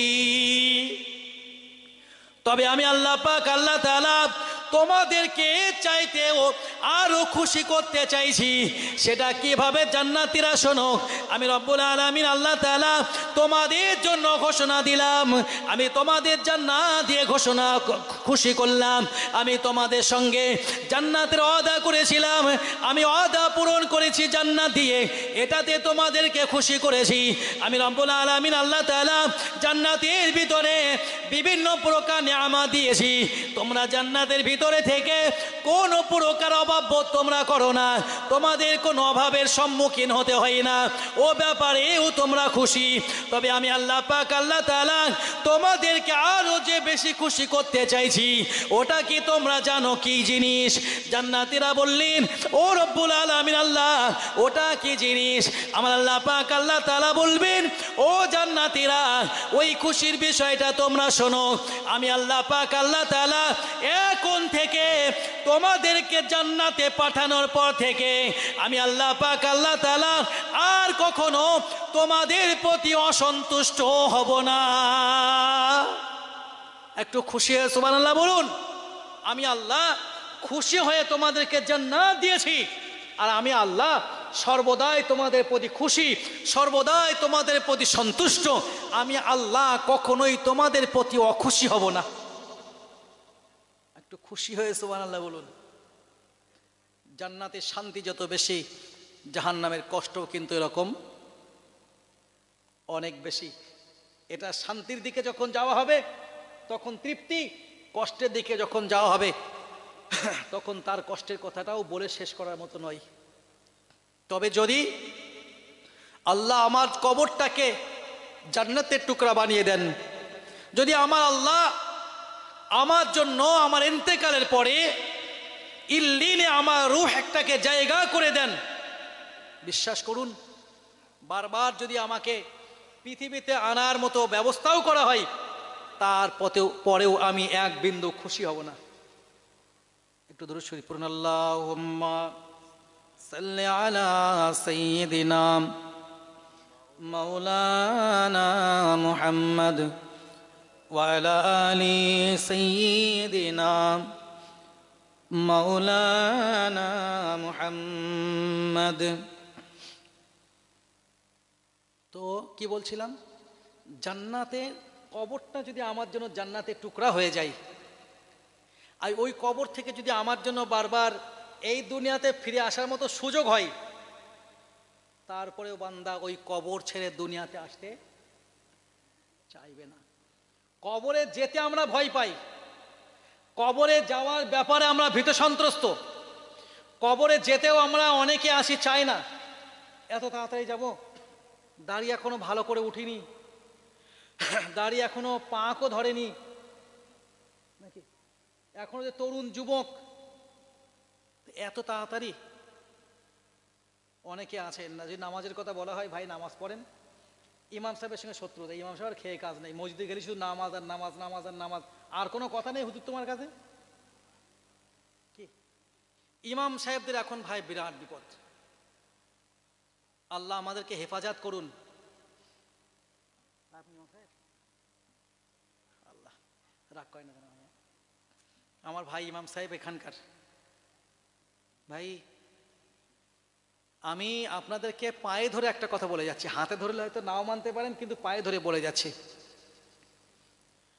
আমি আমার টোটাল আলোচনার ভিতরে একটা হাদিস বলেছিলাম, আস-সালাতু মিফতাহুল জান্নাহ, নামাজ জান্নাতের চাবি। এই হাদিসটা আপনাদের মনে আছে? নামাজ জান্নাতের চাবি। এই নামাজ পড়ার জন্য আর একটা হাদিস বলেছিলাম, যখন আমরা জামাত করি তখন আমাদের ভিতর থেকে একজন ইমাম নির্বাচন করি। এই ব্যাপারে একটা হাদিস আপনাদেরকে শুনিয়েছি। রসুল বলেন, ইন্নামা জুইল আল ইমামুল ইউতাম্মা বি, ইমাম নির্বাচন করা হয় ইমামকে অনুসরণ করার জন্য। তো ইমাম সামনে নামাজ পড়াবেন, আপনি পিছনে নামাজ পড়বেন। ভাই ইমাম শব্দের একদম সহজ আমাদের জানা মানে কি বলেন তো? নেতা। ইমাম মানে কি? নেতা। তিনি আমার নামাজের নেতৃত্ব দিচ্ছেন, আমি মেনে নিচ্ছি। তিনি সালাম ফিরাবেন তো আমি সালাম ফিরাবো, তিনি রুকু করবেন তো আমি রুকু করব, তিনি সিজদা দেবেন তো আমি সিজদা দেব, তিনি তাকবীর পড়বেন তাকবীরে তাহারিমা তো আমি তাকবীর, নাকি নয়? যদি আমি মনে করি ইমাম সাহেব এখন রুকু করছে, করুকে যা, আমার অত সময় নেই, রুকুতে গিয়ে অতটা ধরে ধরে তসবিহ পড়ার সময় নেই, আমি হুটপাট করে সেজদায় চলে যাই, ইমাম আস্তে আস্তে আসবে খনি, ওর নামাজ হবে? ইমামের আগে অনেকের কিন্তু অভ্যাস আছে, এটা ভাই একটু মাথায় রেখে দেন। অনেক অভ্যাস আছে, ইমাম সাহেব যখন রুকু থেকে ওঠেন সোজাভাবে তৃপ্তি সহকারে দাঁড়ানো লাগবে, অনেক ওই অবস্থায় তৃপ্তি সহকারে না দাঁড়িয়ে আবার চলে যায় সিজদায় ইমামের আগে, ও নামাজ কিন্তু হবে না। একদম পুরো জামাত থেকে আপনি বার হয়ে যাবেন। যদি নামাজের অংশ বাকি থাকে নতুন করে শুরু করতে হবে আবার, আর যদি নামাজ শেষ হয়ে যায় তাহলে ও নামাজ আপনাকে আবার ধরে নিতে হবে। ইমামের আগে চলে গেলেই মুক্তাদি, আর নামাজ হবে না। তো এখন ভাই ইমাম সাহেবদের ব্যাপারে আমরা বেশি সতর্ক না। এখানকার মানুষকে কিন্তু আমি দোষারোপ করছি না, বিভিন্ন জায়গায় হচ্ছে। আমার মতো একটা ওয়াইজিনকে আপনারা আনলেন, 2 ঘন্টা মাইকে কথা বলছি, কত টাকা দেবে তো জানি না, আমরা তো কন্টাক্ট করে আসি না। আর আল্লাহ যেন মৃত্যু পর্যন্ত কন্টাক্ট না করতে দেন, একটু আল্লাহুম্মা আমিন তামিন বলেন না, কি না কি না। আল্লাহ যেন মৃত্যু পর্যন্ত কোনো দিন এই মাইকে কথা বলার জন্য কন্টাক্ট করার সুযোগ না করে দেন। 2 নম্বর কথা, মানুষ কি দিল না দিল এই ব্যাপারে প্রতি যেন কোনো প্রকার আসক্তি বা লোভ না থাকে। রুজির মালিক আমার আল্লাহ, সুখ দেওয়ার মালিক আমার আল্লাহ, নাকি সম্পদ আমার রুজি দিতে পারে না, সম্পদ আমার সুখ দিতে পারে না, এটা আসে কার পক্ষ থেকে? আমার আল্লাহর পক্ষ থেকে। তো এখন ধরুন আমি এখানে স্টেজে আলোচনা করতে এলাম, আমি নাগাদ কটা কন্ট্যাক্ট করা বক্তা ধরুন 1.5 ঘন্টা কি 2 ঘন্টা আলোচনা করলেন, 20,000 টাকা কন্ট্যাক্ট ঠিক নিয়ে চলে গেল। 10,000 টাকা কন্ট্যাক্ট ঠিক হয়তো ফোনপেতে 7,000 মারা আছে, আর নামলে আর 3,000 টাকা গুনে নিয়ে চলে যাবে। যদি কম হয় কমিটির সঙ্গে ঝামেলাও হতে পারে। কি ইমাম সাহেব খারাপ বলছি কথাটা? আর ইমাম সাহেবের ক্ষেত্রে আমার নিজে দেখা, আল্লাহ শুকরিয়া আদায় করে বলছি, আমি সেখানে প্রতিবাদ করেছি। আমি নামছি, আমি শেষ বক্তা, ইমাম সাহেবকে বলছি হুজুর শুক্রবার দিন দেখা হবে এখনই। তার মানে কি আপনারা আজকে আর টাকা দরকার নেই, আপনি জমায় তো আসেন, হুজুর তো চলে যাবে, ওই শুক্রবার দিন দেখা হবে। তাহলে আমি এখানে 1 ঘন্টা কি 1.5 ঘন্টা কি 2 ঘন্টা কথা বলবো, 10,000 15,000 30,000 ফোন পেতে মোটামুটি 50% মারা, কখনো বা 70% 80% মারা, বাকিটা এখানে জলসা করলে আপনি হাতে দেবেন। আর ইমাম সাহেব মাইকে কথা বললো, একেবারে শেষ দোয়া পর্যন্ত থাকলো, ইমাম সাহেবের বেলা হুজুর আপনি বাড়ি এখন যান, ওই শুক্রবার দিন দেখা হয়নি। আচ্ছা এগুলো কি উচিত? উচিত? আমি যদি সময় না পাই, 2 ঘন্টা সময় নিলাম কি 1.5 ঘন্টা সময় নিলাম, রাস্তায় জ্যামে আটকে গেলাম, 40 মিনিট আধা ঘন্টা আমার লেট হলো, হতে পারে না? পারে না।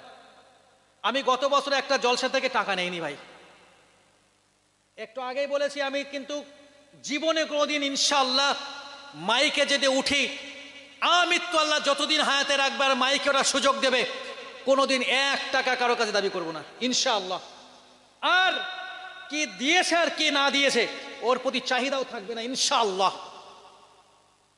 তবে আমি সেই স্টেজটাই বলে ফেলেছি। কেন বলে ফেলেছি? একটা কারণ বলছি। আপনাদের পূর্বে একটা কথা বলেছিলাম যে খেয়ানাতির জায়গাগুলোতে ক্লিয়ার করা দরকার। ভাই একটা স্টেজের বক্তা আমি, আমার পরে আর একজন বক্তা, আমার 10টা পর্যন্ত টাইম। আজকে কিন্তু আপনাদের এখানে আমার টাইম ছিল 8:30 থেকে 10টা, এই 9টা থেকে 10:30। পরিস্থিতি আমাকে 8:30 থেকে 10:30 আমি আলোচনা করছি, আধা ঘন্টার সময় তো আমি অতিরিক্ত দিচ্ছি না। এখন আমি আধা ঘন্টা সময় দেওয়ার জন্য ওভার টাইম কি পয়সা ধরে নেবো নাকি? আমি মাঝখানে সচরাচর আমার বিভিন্ন বক্তৃতায় কেউ কি কমেন্ট করলো না করলো ওগুলো আমি ভাবি না। তা মাঝখানে একটা কমেন্ট আমি পড়লাম, কমেন্টটা পড়ে আমার খুবই খারাপ লেগেছে। একজন কমেন্ট করছে যে বাজারে ওঠার জন্য এরকম করছে। কমেন্ট কি? বাজারে ওঠার জন্য এরকম করছে। আরে ভাই, ধর্ম কি বাজারে বিক্রি করা জিনিস? কথা বলেন না, ধর্মের কাছে বিক্রি হওয়ার ব্যাপার। ধর্ম কি বাজারে বিক্রি করা জিনিস নাকি ধর্মের কাছে বিক্রি হওয়ার ব্যাপার? আমার আল্লাহ কোরআনে বলেছেন না, ইমানদারেরা আমি আল্লাহ তোমাদেরকে একটা ব্যবসা শেখাবো, এই ব্যবসা তোমরা করবে, এই ব্যবসা যদি তোমরা করো তোমরা জাহান্নাম থেকে বাঁচতে পারবে। কি থেকে? জাহান্নাম থেকে। সেটা আল্লাহর প্রতি বিশ্বাস, আল্লাহ রসুলের প্রতি বিশ্বাস, বিশ্বাসগুলোর ব্যাপারে আল্লাহ বললেন। তাহলে এখানে আমার আল্লাহ ইমানদারদেরকে বললেন, ইমানদারেরা আমি আল্লাহ তোমাদেরকে একটা ব্যবসা শেখাবো, একটা ব্যবসার কথা বলবো, তোমরা কি ওই ব্যবসাটা করবে? ওই ব্যবসাটা করা মানে আল্লাহর কাছে গোলামি করা, আল্লাহর প্রতি ঈমান আনা, রসুলের প্রতি ঈমান আনা। তো একজন কমেন্ট করছে আমার ব্যাপারে, বলছে বাজারে ওঠার জন্য এরকম করছে। আরে ভাই, এ জলসা কি কোরআনের কথা কি বাজারে বিক্রি করা জিনিস? এ কি মানুষ বাজার থেকে কিনে নিয়ে গিয়ে খাবে নাকি? নাকি ইসলামের কাছে গোলামি করা দরকার? ইসলামের কাছে, ইসলামের আরেকটা অর্থ হলো আত্মসমর্পণ করা। ইসলামের একটা অর্থ কি? আত্মসমর্পণ করা। ইসলামের একটা অর্থ আত্মসমর্পণ করা মানে ইসলামের কাছে যদি আত্মসমর্পণ করেন তাহলে আপনার জন্য শান্তি মিলবে দয়ার জান্নাতে। ওই জন্য ইসলামের আর এক মানে হচ্ছে শান্তি। কথাটা বোঝা গেল? ইসলামের মানে হলো আত্মসমর্পণ করা, আর ইসলামের কাছে আত্মসমর্পণ করলে আপনার জন্য মিলবে কি? শান্তি। ওই জন্য ইসলামের আর একটা মানে হলো কি? শান্তি।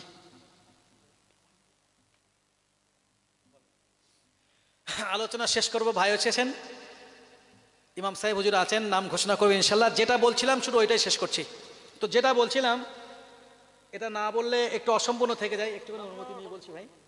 তো সেখানে আমি যে ওই জলসাটা সম্পর্কে আমি যতদূর জানি, তারা বিভিন্ন গ্রাম থেকে কালেকশন করে জলসাটা করে, বিভিন্ন গ্রাম থেকে কালেকশন করে।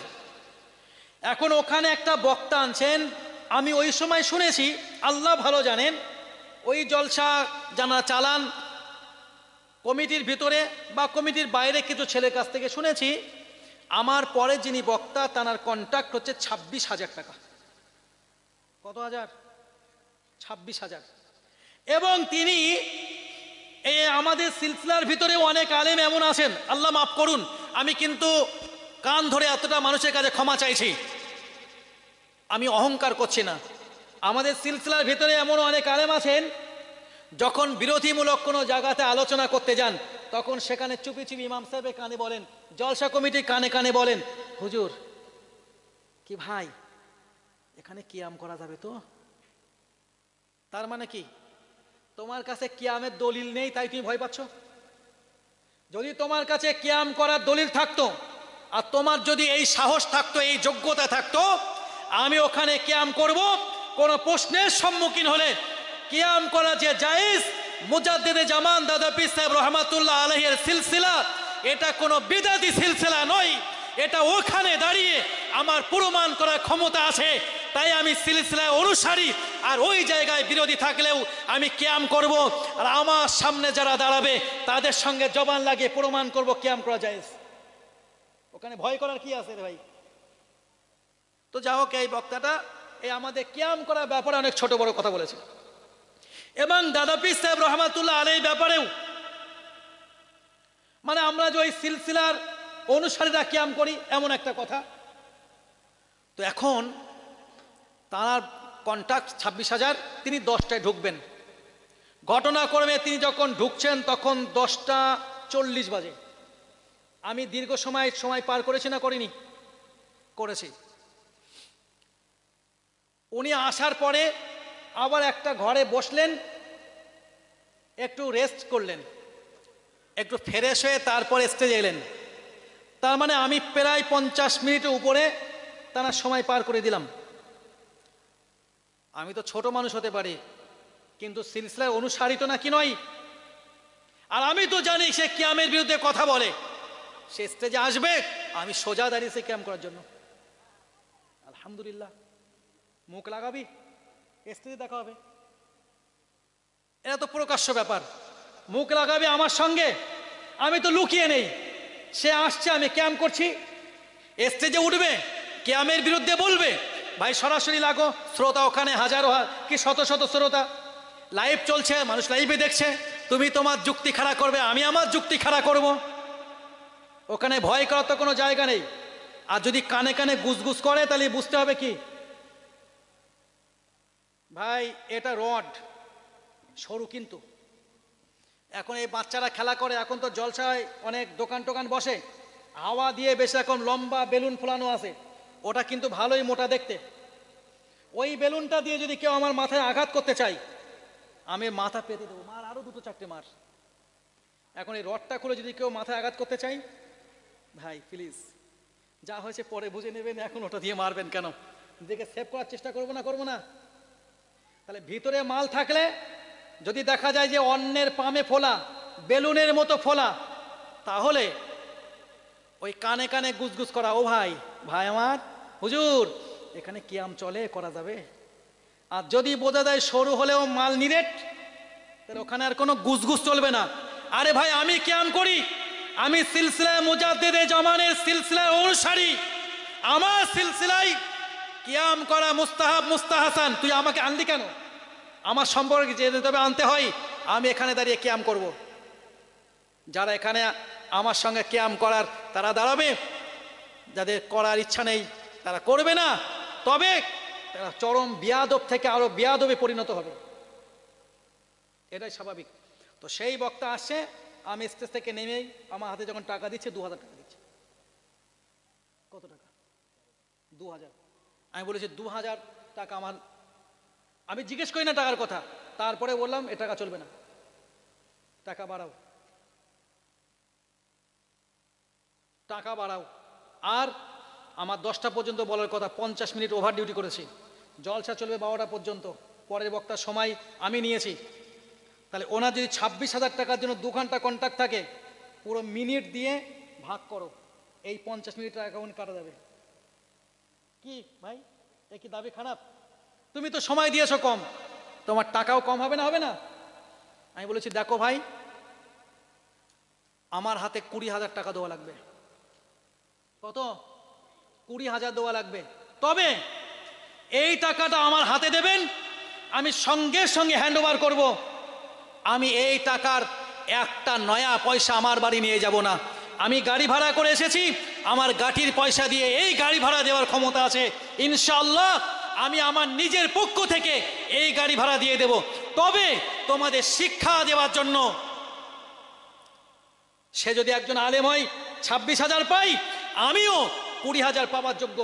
এই টাকাটা তোমাদের সুবিধা মতো কোনো মাদ্রাসায় দিয়ে আসবে, তোমাদের সুবিধা মতো গ্রামের কোনো মানুষ অসুস্থ হলে তার জন্য খরচা করবে, তবে আমার জন্য দেওয়া লাগবে।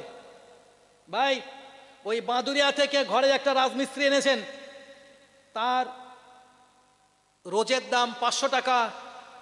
আর ওই মিস্ত্রির সঙ্গে এই দক্ষিণ দিয়ার একজন মিস্ত্রি কাজে লাগবে, তার রোজের দাম হবে 50 টাকা। এরা কোন বিবেকে? আমি এখানে মাইকে কথা বলবো 2 ঘন্টা, আমার পারিশ্রমিক হবে 10,000 টাকা। আর ইমাম সাহেব 1 ঘন্টা আলোচনা করলেন আর সর্বক্ষণ থাকলেন, তার হয়তো, হুজুর সবার তো দোয়া হয়ে গেছে, ওখানে একটা প্লেট রেখেছিলাম, একটা বড় খাঞ্জা পেতে রেখেছিলাম, অস্থায়ী অফিসে 10 টাকা 20 টাকার নোট যা হয়েছে ওর ভিতর থেকে এই 200-400 টাকা এটা নিয়ে যান, আর পরে দেখা হবে না। কি এটা কি নিয়ম? এটা ইমামের কোনো মর্যাদা আছে? আরে ভাই, আমি এখান থেকে জলসা করে চলে যাব, এই রাত্রেবেলা আল্লাহ না করুন, আল্লাহ না করুন, আমি কিন্তু কারো মৃত্যু কামনা করছি না, আমি বারবার বলছি আল্লাহ না করুন, যদি এই গ্রামের একজন মানুষ মারা যান, আর আমি এখান থেকে গাড়ি নিয়ে রওনা দিয়েছি, এখন যাবো সেই কোলছুরে। তো আমি মোটামুটি আধা রাস্তা গেলাম, এখান থেকে কেউ একজন ফোন করলেন, ওই আমার আলমগীর ভাই, আলমিন ভাই ফোন করলেন, হুজুর একটু আসুন, দেশ তোর ইমাম সাহেবকে ডেকে নে। ইমাম সাহেব যদি বলে যে হুজুরের এত টাকা দিয়ে এনেছিলে ওই হুজুর বুজুর্গকে, আমি এখন যে রাতে ঘুম কামাই করে যেতে পারবো না, ইমামতি টেকবে? 5 ওয়াক্ত নামাজে সে থাকবে, জানাজায় সে থাকবে, ঈদে তিনি থাকবেন, অন্য কাজ কারবারে তিনি থাকবেন, সব ক্ষেত্রে তিনি থাকবেন। আমরা ইমামের সম্মান দেওয়ার জায়গায় থাকবো না। ভাই, আমি আপনারা সম্মান দেন আলহামদুলিল্লাহ। আমার বাঁদুরি এলাকায়, এটাও তো বাঁদুরিয়ার মধ্যে, আল্লাহ শুকরিয়া অতটা খেয়ানাত এখনো হয়নি, তারপরেও যেহেতু লাইভ চলছে ওই জন্য ইমাম ভাইদের সম্মান বাঁচানোর জন্য আমার কথাগুলো বলা। এই বিষয়টা বলতে গিয়ে যদি কেউ ভাষাগত ত্রুটি পান, আল্লাহ আস্তে মাফ করবেন। দীর্ঘ সময় চেষ্টা করেছি, একটা ইসলামিক জীবন গঠন করার লক্ষ্যে আমাদের আগানো দরকার। আল্লাহ তাআলা আমাদের সহি বুঝদান করুন। সকলে বলি আল্লাহুম্মা আমিন ওয়া আখিরি দাওয়ানা আলহামদুলিল্লাহি রাব্বিল আলামিন। আসসালামু আলাইকুম ওয়া রাহমাতুল্লাহ। মহব্বতের সঙ্গে উচ্চ আওয়াজে একটু দরুদ শরীফ আল্লাহুম্মা। আলহামদুলিল্লাহ।